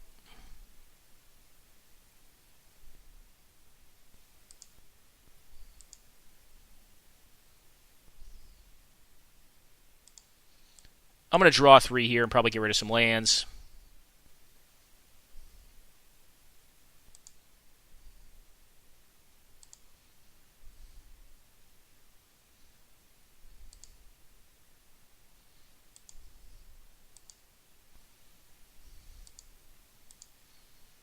Could attack for 6, too.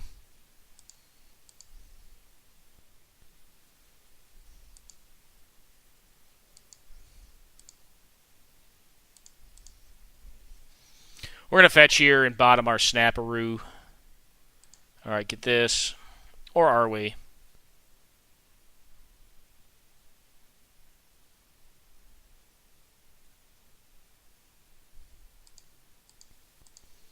You know what? F it. I'm not.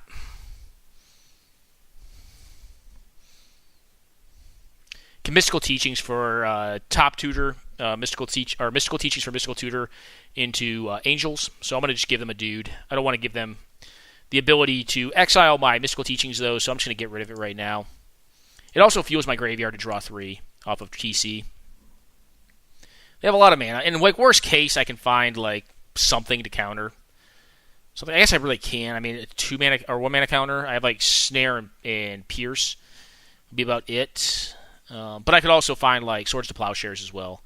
If they just, like, drop a big dumb thing that I can't beat. But I don't think many things is going to beat a bazillion Angels. I could have also just attacked them with the Celestial Colonnade and seen if that got there.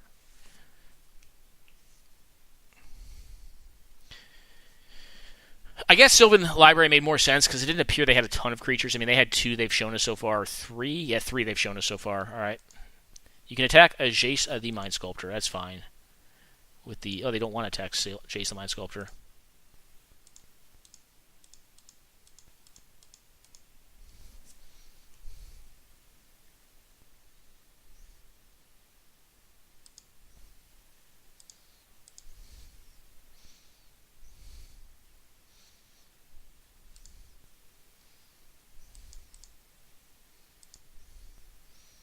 Yep, it's a miracle.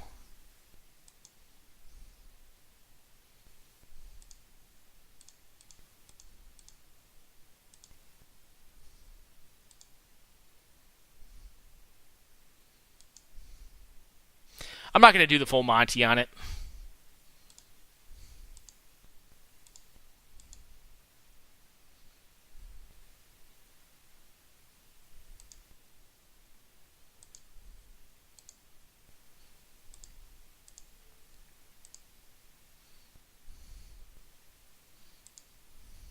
I'm going to ditch these cards. I want to counter. I'll let them trade for my Snappy. I don't think it matters. They probably won't block, so it doesn't matter if they block or not, likely. Yeah, they just take. 2-mana counterspell. Nope, Maze of Ith. Not a 2-mana counter. So, if they're playing a combo in their deck, they could still win here. I'm trying to rep hard that I have a counterspell. I don't, but I don't think I needed more than a couple angels in it. Worst case, if they kill both, then they're in a force block with my Snapcaster, and I can hit with Celestial Colony, but I can still bounce one dude with... Alright, they're going to 2. So, they either have to win this turn, or... They have to win this turn, basically. So, is there a win in their deck? I mean, the Birthing Pod is gone. Kiki Jiki is uncastable. There's a possibility they can win this turn. There is a possibility. I'm actually at a lower time than they are. I've been, I guess, deliberating. I actually took a leak, too, in the middle of this game. But I've been deliberating a lot, too. This blue-white deck always has quite a few lines to play in it. I mean, there's a lot of little decisions you have to make.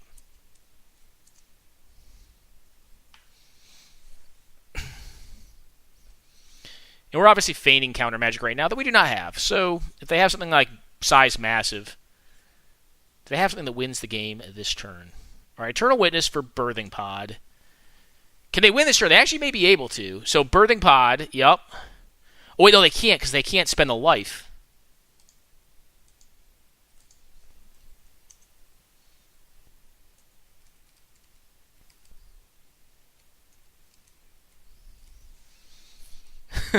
Life total darkness. They actually did have the win here.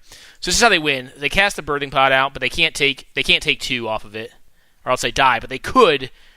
No, actually, maybe run short of mana. I think they are short though. I think they are short by a land to kill me.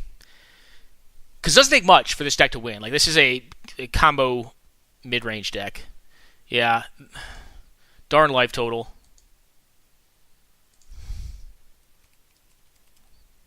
Very close. It was a close kill.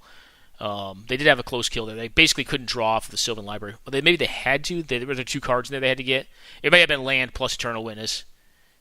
Yeah. Miracles is a tough match. It probably is. That's one of the things like with Miracles. Like, it tends to be better against like the mid-range creature combo style decks as opposed to just like the pure mid-range decks. So, like my 4-color blood deck should typically have like a 50% matchup against Miracles, whereas I think it has a worse matchup against like the combo creature style, the hybrid combo creature mid-range decks. But the combo creature mid-range, weird decks like Kiki Pod and like Sandy B, I think have a worse matchup against Miracles, like probably like 40-60 or maybe even worse. Whereas the more aggressive mid-range decks like 4-color blood, I think will tend to be 50-50 with Miracles. And some of it just comes down to draw. I mean, if like the Miracles deck, like mine's not pre-text, it has a sideboard built into it, or it doesn't have a sideboard built into it. It has an actual sideboard, so it doesn't run back to basics made. And sometimes you just get like free games off that card against like decks like that. What do I want to play now? Maybe we'll just go Death and Taxes. Where's Black-White Death and Taxes? I want to play that deck.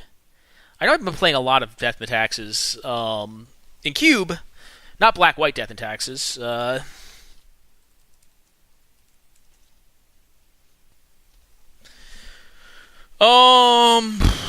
Hand's not great, but it has a lot of hand's good enough. I mean, it's got some disruption, it's got some discard.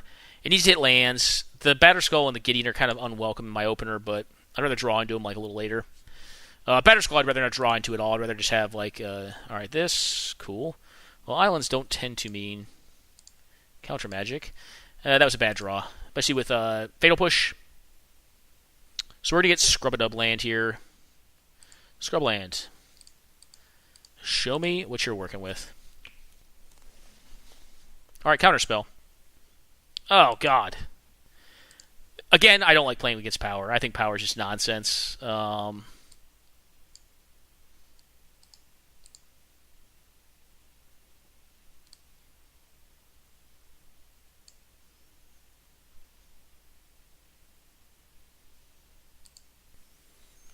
hand at a minimum is pretty bad. Like, they kept it solely on the power of Ancestral Recall.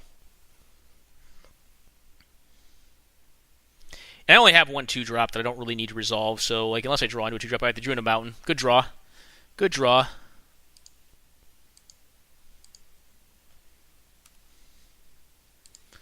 So they have Inferno Titan, TC, Caracas. Okay.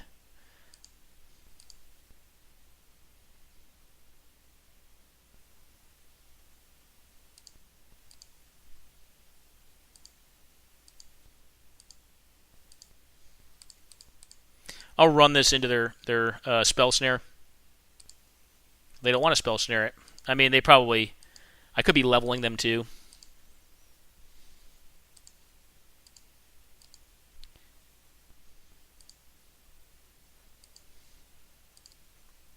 This will get spell snared. Spell snare it. Yep. I think Fire Ice would have been worse for us, though. I don't think we're going to win this game, even though I do think their keep was kind of greedy. I think Ancestral Recall can get people to keep some kind of bad hands. But being fair, it does draw you a ton of cards. I do not care playing against it because I feel like it's just a very high variance card. It's always pretty decent, though. I mean, I guess its worst time is probably in the early game like that, but in the late game, it's obviously just a game ender. Oh, what are we going to exile here?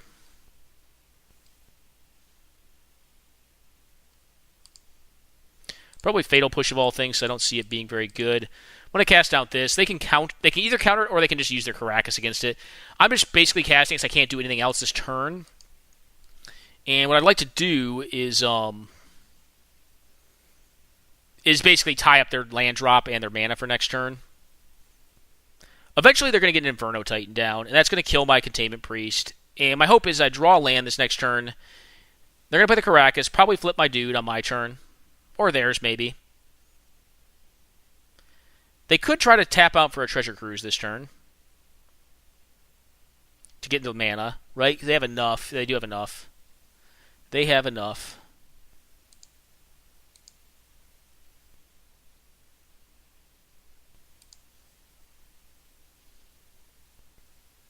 Yep, got him.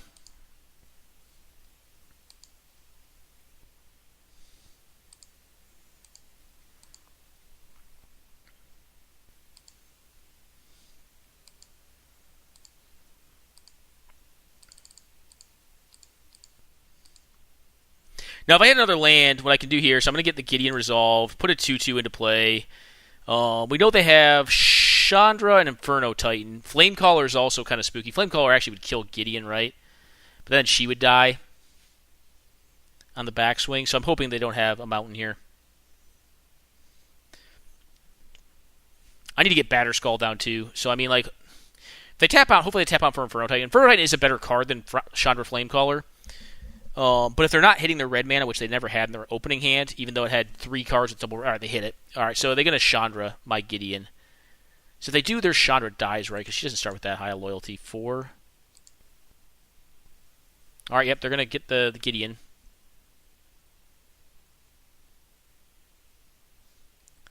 Well, this may be a short game. They have hit decently well. I mean, they hit all the lands they needed to, even though they kept a land light hand. Alright, so what are you going to do? Actually, I don't... Alright, they're just going to kill my stuff, and then I get to kill the Chandra. I'm cool with that.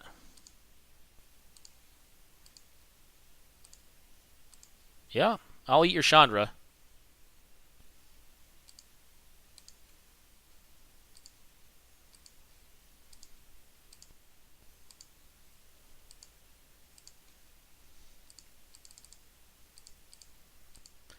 Batterskull.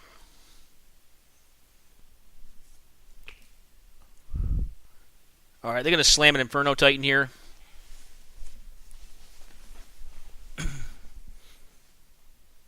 Inferno Titan is one of the hardest cards to race. Well, Wormcoil is also pretty up there. There's a lot of cards from that time frame that are very difficult to race. Alright, All right, they're going to cast a Treasure Cruise, which is not good for me. If they find I can a Braid or something, they're going to get my Batter Skull, which I don't want them to do, but I don't think I had a choice in playing it out or not. So here comes a Batter Skull, or here comes a Treasure Cruise. 7 cards. So we've had 2 Ancestral Recalls this game. If we can win it, good for us.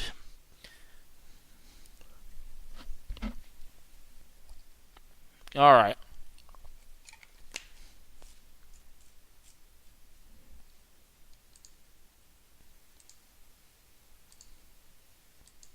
Create a 2/2.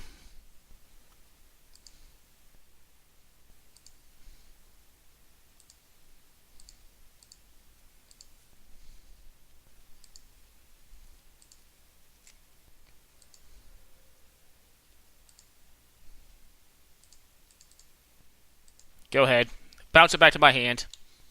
I'm at least not going to allow them to cast Fact or Fiction, or if they want to cast it, they're not going to bounce my Bremas. Yep, you got him. Cool. Opt, cool. Okay.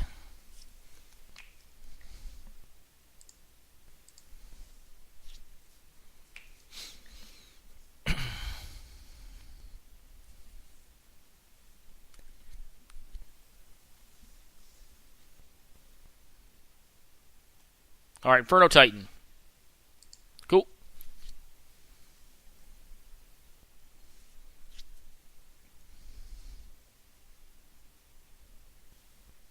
All right.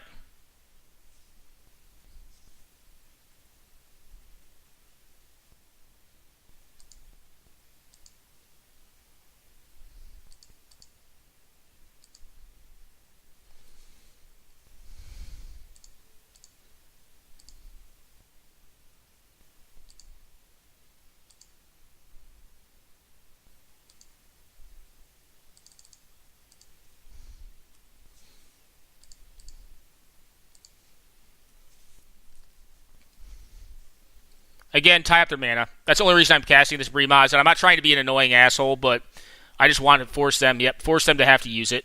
So if they have like a think twice or some random nonsense that I can't think of, it just gets them here. All right. But I've kind of got them in a corner here, right? Like I don't know if I'm winning this because I have so many cards and so much mana, but like if it's permission, Snapcaster Treasure Cruise, Snapcaster Ponder, yeah, they're just digging.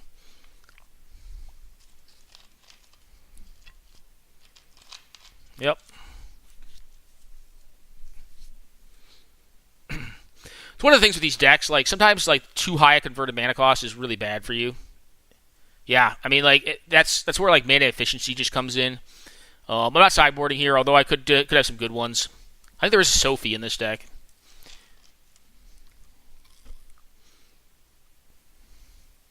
Ooh, yeah, on the draw. Ooh. Land tax. Guys, if you watch my videos on Cube, you will know how much of excitement I get, let's say, to be appropriate, when I get to play an on-the-draw land tax. I just love it. And it's not rationalizable. I'm not saying it's great. It's not good, maybe even per se. Grand Abolisher, it's even good, too. Yeah, it's almost like I made this deck. This deck's great. I love it. No counter? Yes. Because they're not going to get a counter. They're not going to get land tax off the table, more than likely. Unless they're playing like a white splash I don't know about. So like unless they don't play lands, like I'm going to tax. I'm going to tax to the hilt, baby. Probably go 2 1-drops, Steel Shaper Savant for what? Batter Skull, maybe? I mean, it's better to just get it out of my deck than to have it in my deck. I think I'd rather play 2 1-drops and not discard as many lands. So just to get more value.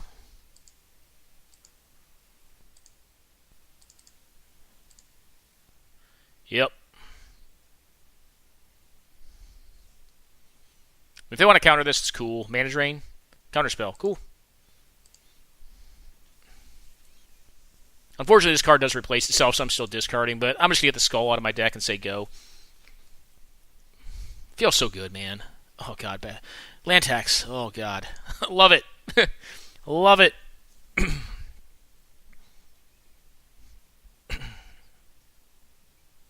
Now we want to draw another 1-drop. Another 1-drop, then the turn after 2 drops, so we can double 2. Well, actually, no, if we do a 1 the next turn, I mean a 1 or a 2 on the turn following, so we go 3-1. Really, the idea here is just double spell every turn. Double spell and continue to dredge cards out of their hand. Like, we want them to counterspell our bad threats like that. Alright, Wasteland's cool. That's why I didn't fetch, actually. And if they have a reactive hand, this is kind of like Library of Alexandria versus Control, what I'm doing right now. Forgot how few lands this thing actually ran.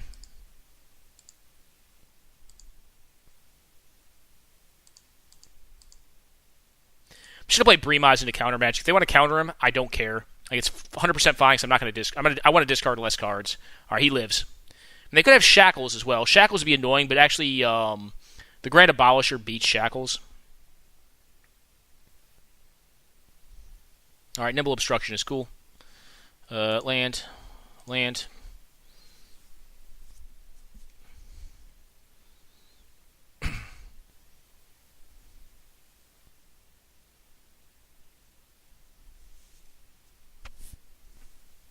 All right, taking damage here.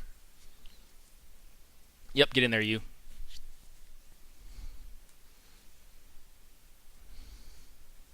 They have like a Cryptic Command.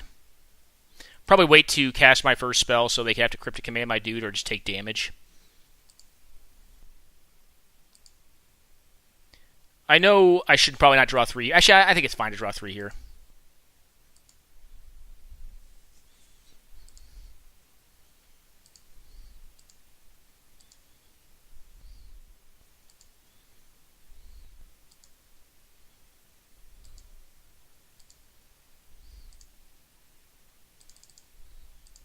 I'm going to try to do this because it allows me to double spell. If they counter it, got a counter. Snap. All right, cool. I was looking at Cryptic Command, but this is fine. It's not getting through my wall. And then next turn I can double spell.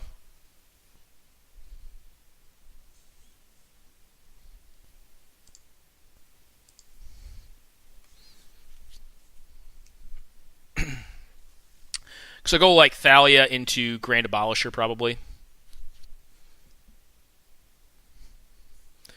Or I could go like Hallowed Spirit Keeper into Grand Abolisher. I mean, I'm a little soft to Caracas right now. Although Caracas has to be done on their turn, because Grand Abolisher does stop land abilities too.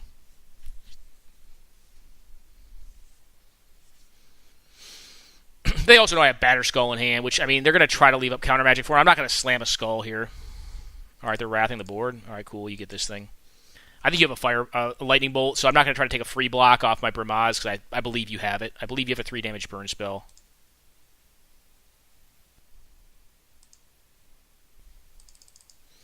Alright, I like playing out this Gentleman first, because I think it'll get countered. That's fine. Cryptic Command is a reality now. Alright, they're going to Brainstorm first, cool. It also gains me some random life, which is kind of nice. I believe one of their cards was a burn spell. We'll see if they still have one. I guess they're not shuffling because they're using Brainstorm very reactively here, which is generally not where you want to be when you're using it. Counter it? Nope. Alright, so I gain some random incremental life, which is always nice. Alright, Grand Abolisher.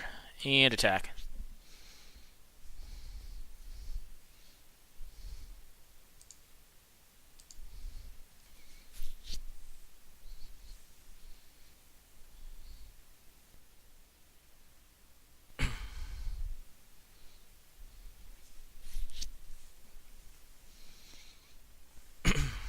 We're getting to the point where we have to stay back. I can even sword next turn. I could sword.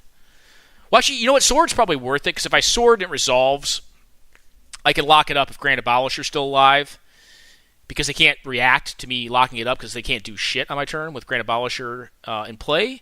I think they have to kill the Abolisher this turn if they want to do anything with counter magic. If they want to just be reactive, they can't play a 6-drop yet, because Titan is the spookiest 6-drop here. Yeah, so if the turn gets passed and they have done nothing or they're leaving mana up, I win the game, I think. If they kill the Abolisher, I don't have a... I'm not like... It's not done, but... Excuse me. Okay, cool.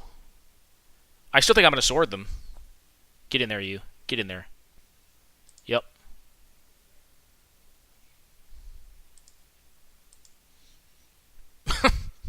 God, a vindictive part of me wants to do that. I think I'm going to go down to 12 here. They did not bounce my little dude. Actually, I should have done that. That was stupid. I was doing that to play around days, which was just dumb.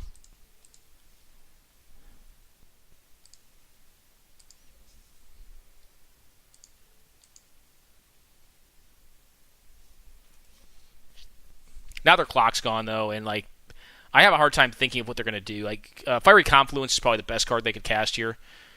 Yeah, because they could blow up the sword, do 2 to all my stuff, and kill the Abolisher and leave me with just a bunch of mana and a bunch of cards in hand.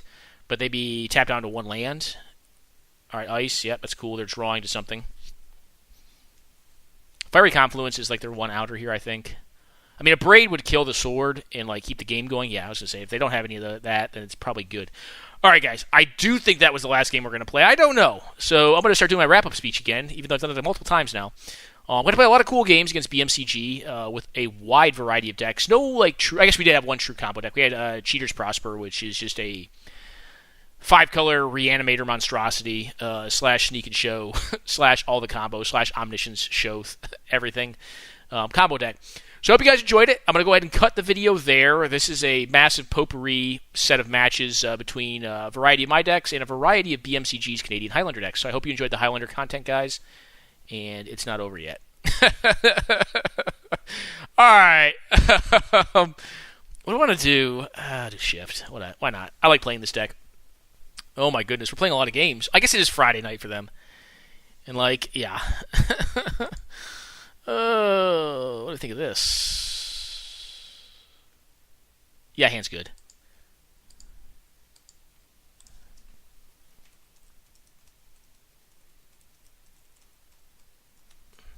I should have let them know that earlier.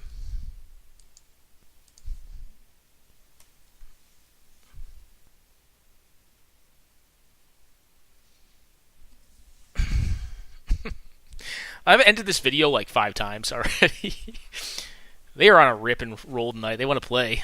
I'm down with it, man. Like, it's very rare that, like, I think we're done playing when someone else wants to keep playing. Because I will play some Magic, man. Like, I love playing some Magic. Let's make sure they don't mind.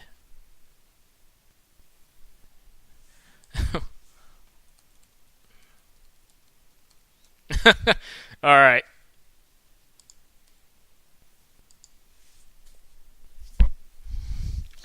So, tap land next turn into Slight. I didn't want to draw that pile of crap. We're going to Slight. I don't want to draw any more mountains, basically. I guess I can do with 2. Slight here.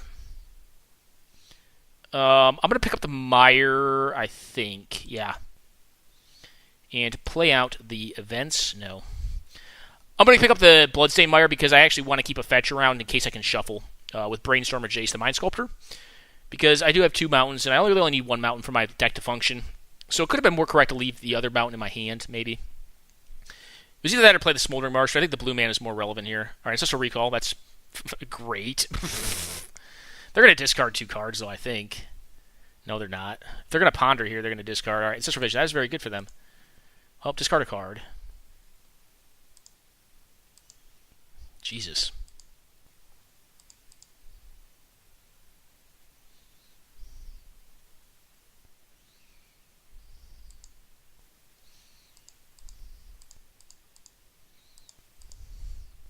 I'm going to cast her out because I think she begs to be dealt with.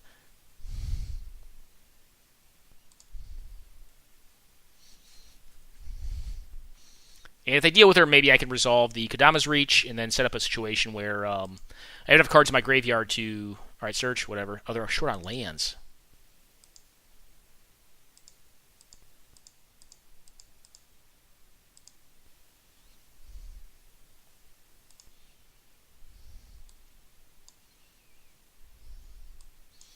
Alright, come on, library size.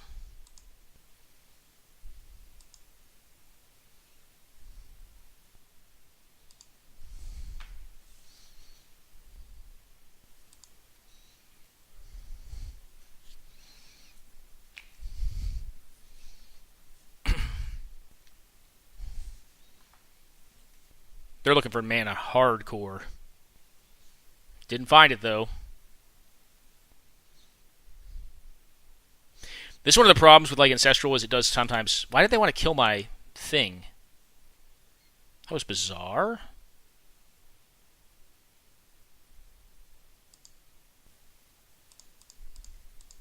I guess they really want to have counter magic up. Go ahead. I'm going to protect it at this point because like I can play a fetch land. The flip trigger will trigger, and if they try to target, I can fetch with the fetch land to trigger it again, and then have it flip before it. That's cool. Don't care. So they're really all in on this counter magic stuff. I think they wanted to spear the Nissa, unless they have like multiple burn spells and they're just like hoping to have it go. But I'm gonna be able to get back up on cards because Nissa is a card engine. So what do you have? Nothing. All right, I'm gonna draw into this dude, Deuterino. I actually would have rather had it literal countered. All right, Nissa flips. I should have attacked with her first, but like, and they're not gonna do anything. All right, reveal.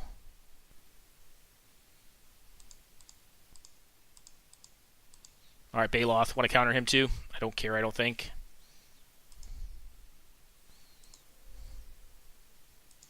I can actually start attacking them to death.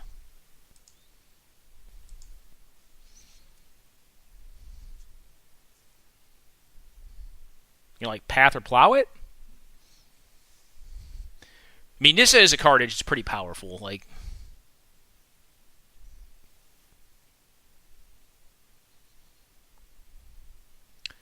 okay. Why would you let it flip, though? That's what I don't understand.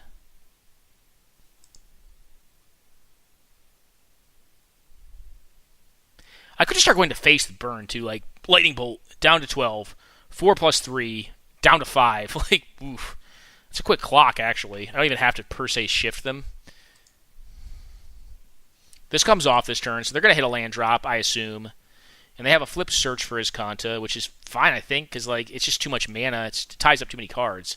And like right now, they don't have an issue with cards. They have an issue with mana. Like their cards are set. Like you got 10. Like you could do some broken stuff. Yep, cool. I don't know why you take the damage there though. I have a lot of nonsense here. You don't want to tap out because then I can dig through time, and like dig through time is probably a game win. Like probably a game win. So like fighting on your turn is kind of hard. So like I'm not going to fight them over cards. I'm going to fight them over like effects, like what matters, like board impact. Because I think I have them on life, just with like my stuff that's not really intended to win, like Obstinate Baloth and Lumbering Balls are just like kind of intended to trade and block and whatnot.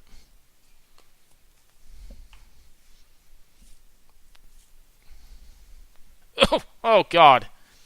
On to 11. What have we got here? Okay.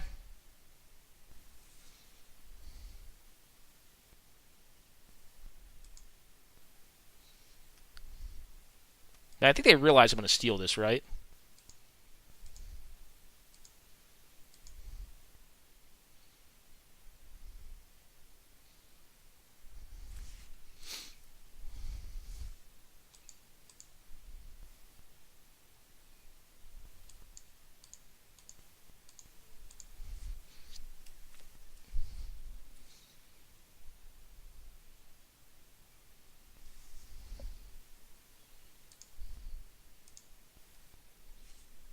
It's basically a looting effect at this point.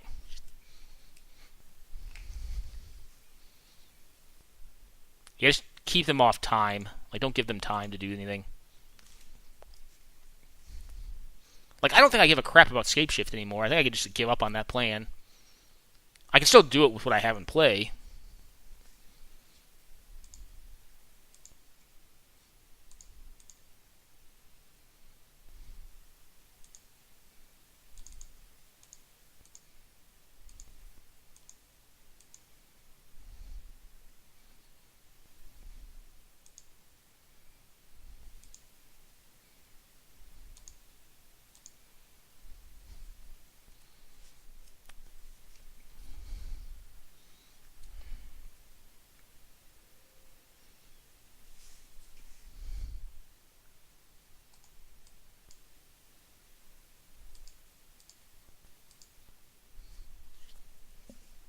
All right, you got Nissa. I did F6 there. That was an accident. I don't know if I would have fought them or not. Okay.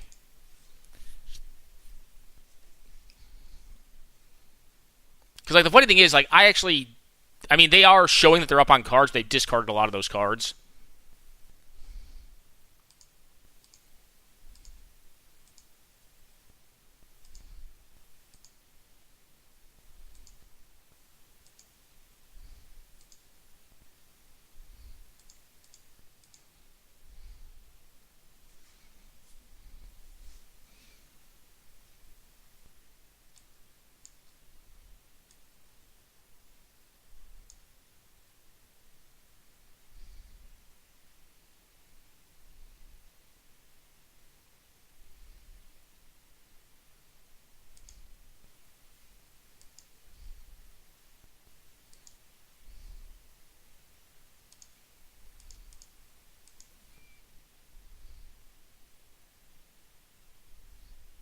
I'm just snap bolting them here. That's what I'm trying to do.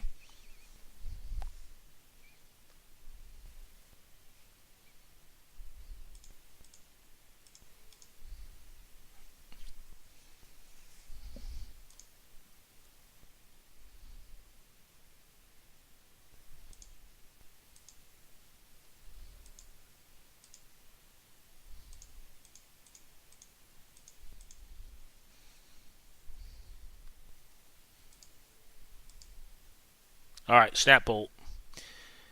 Not elegant, but effective. So, cards versus mana. It's always a fine mix of the two, you know. And, well, they were able to get after a lot of cards there. This hand's actually a toss back. It's very close to mull. God, all right, we're going to 5. All right, keep. Bottom that. And then go. 5 on the draw is better than 5 on the play. I'll give it that.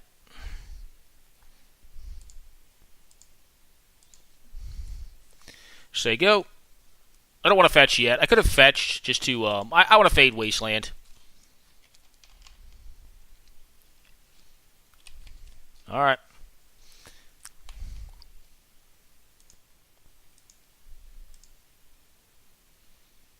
I'm going to wait on that guy. I'm going to wait on him. I guess I could have fetched there in response. Alright, I'll see what they do here. I assume they're going to play something if they're fetching 2 lands, unless they're really land rich.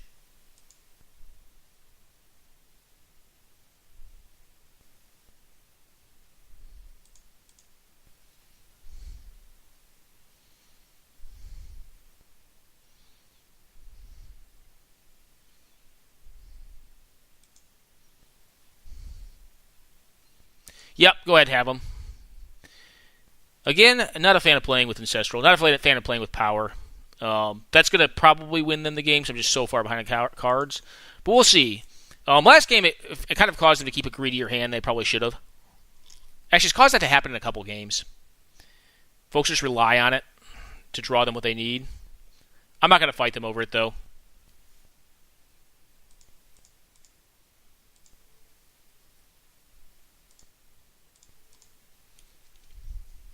They're on 7, so if they have like some way to stop this, they're going to have it, you know.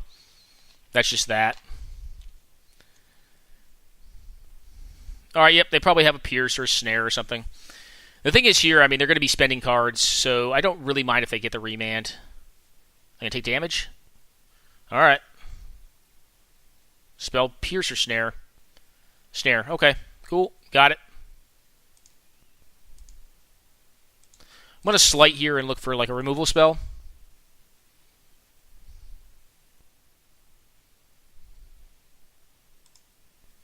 I'm going to put Finks in hand. I think it's a better card to put in hand. Save the fetch. I think here we just dig. I think we dig and try to save the memory lapse to protect something else. Yep. TC was a card that will allow me to come back from behind. So, can't complain too much about that, you know.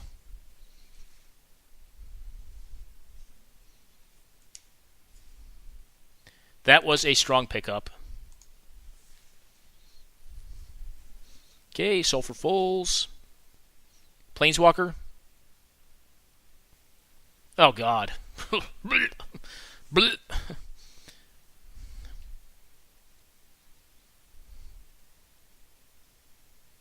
Get hit for 2. Probably not winning this one.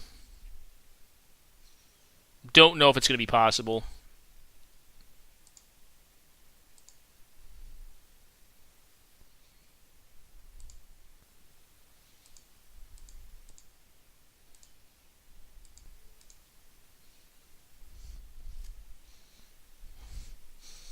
Unfortunately, the Monarchy is just going to take away this game, I think.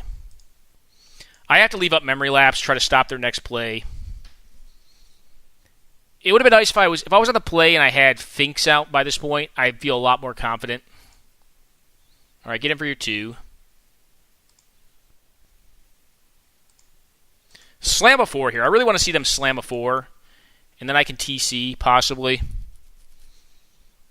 And even play a Finks in the same turn. Tithing's fine. I almost want to just Memory Lapse that just to Memory Lapse it. They're probably not going to play anything else. They're probably just going to sit on the Monarchy. Yeah, that's unfortunate. Okay.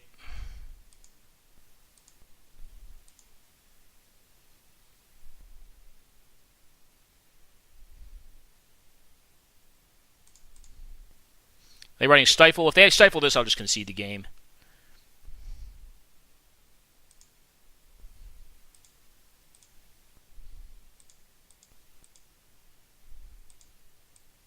Oops. This will probably get countered. Would be my guess. I'm kind of hoping it does. Okay, it does not. Maybe they just don't have a good hand.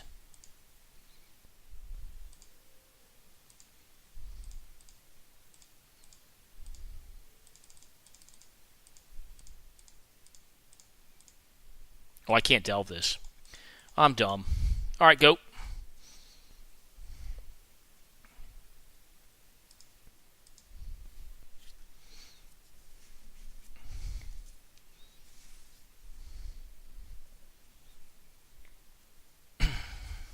Okay, land. What else have you got? Ancestral Vision. The game is going to be over before that thing comes off the stack. I think one way or the other. One way or the other.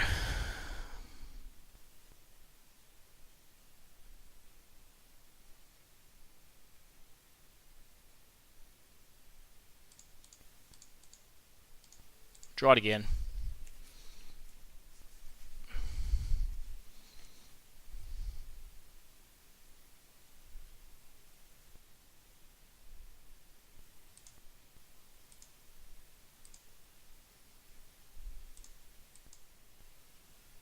I assume they have a counter spell at this point, a hard counter. Stifle? All right, you got it.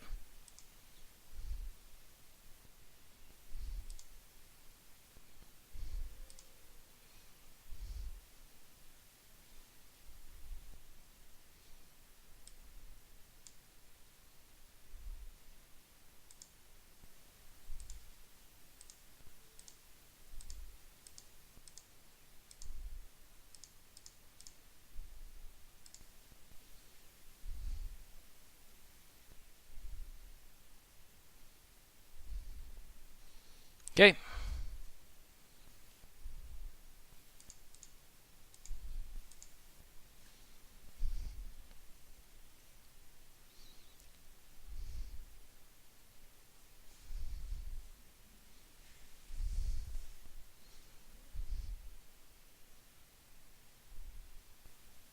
Okay, land.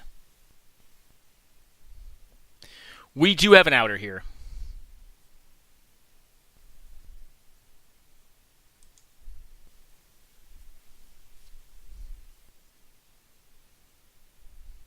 Okay, Ancestral.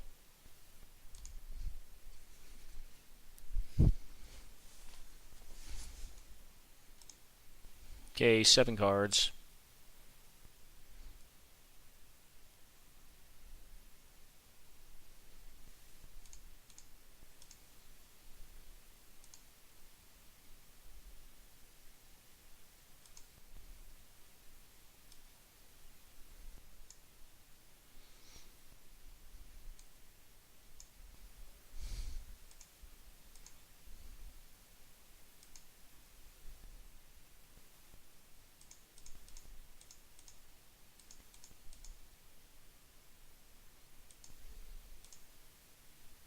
I'm going to see if they allow this to resolve. Because if they counter it, that'd be sweet. Then I can probably win. I mean, if they don't have Force of Will or like something like that in hand. And it also gives me another draw step to hit counter magic here, which is why I'm doing it. So they may counter it. Come on, counter it. You probably should, right? No, you shouldn't. Oh, man, you got me? Oh, man. Yes! All right, no Force of Will. No Force of Will one time. This also doesn't allow them to, this makes it so they don't have to discard, which is good for them. Oh, my God. Guys, I'm a luck sack. I'm not even going to lie. Like, I'm a huge luck sack. Because I don't think they could get me here. It'd take, like, days and Force of Will is what it would take here. All right, Bayou. Yup. All right, black, red, green, red, and blue.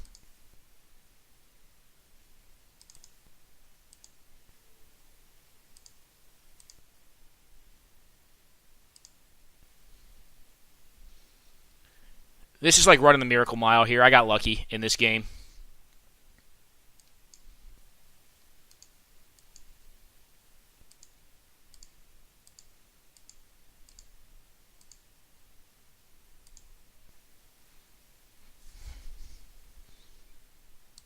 And you can see how this deck plays out. Hopefully they'll let me finish.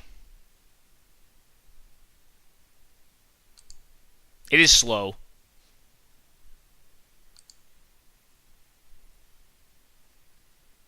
And very click intensive.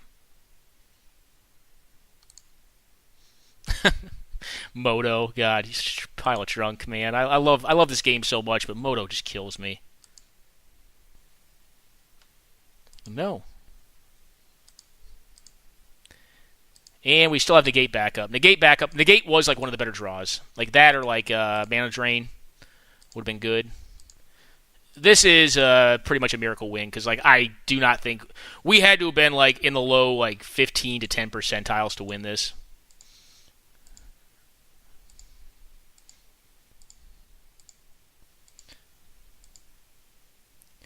All right. Hell of an ending to that game because I did not think. I mean, like we still had match 3. That was a hell of a game, though. That was a hell of a game. All right, good games, man. All right, guys, I am going to cut it there. As much as I love you, BMCG, I got to take a break. I got to get some dinner in me. You know, got to do some life things. But I hope you guys enjoyed all of this 100 card. It was a ton of it. So yeah, enjoy some 100 card / Canadian Highlander, German Highlander, whatever version of it you play if you enjoy watching these. Very cool format. So try it out sometime. All right, guys, enjoy and take care now.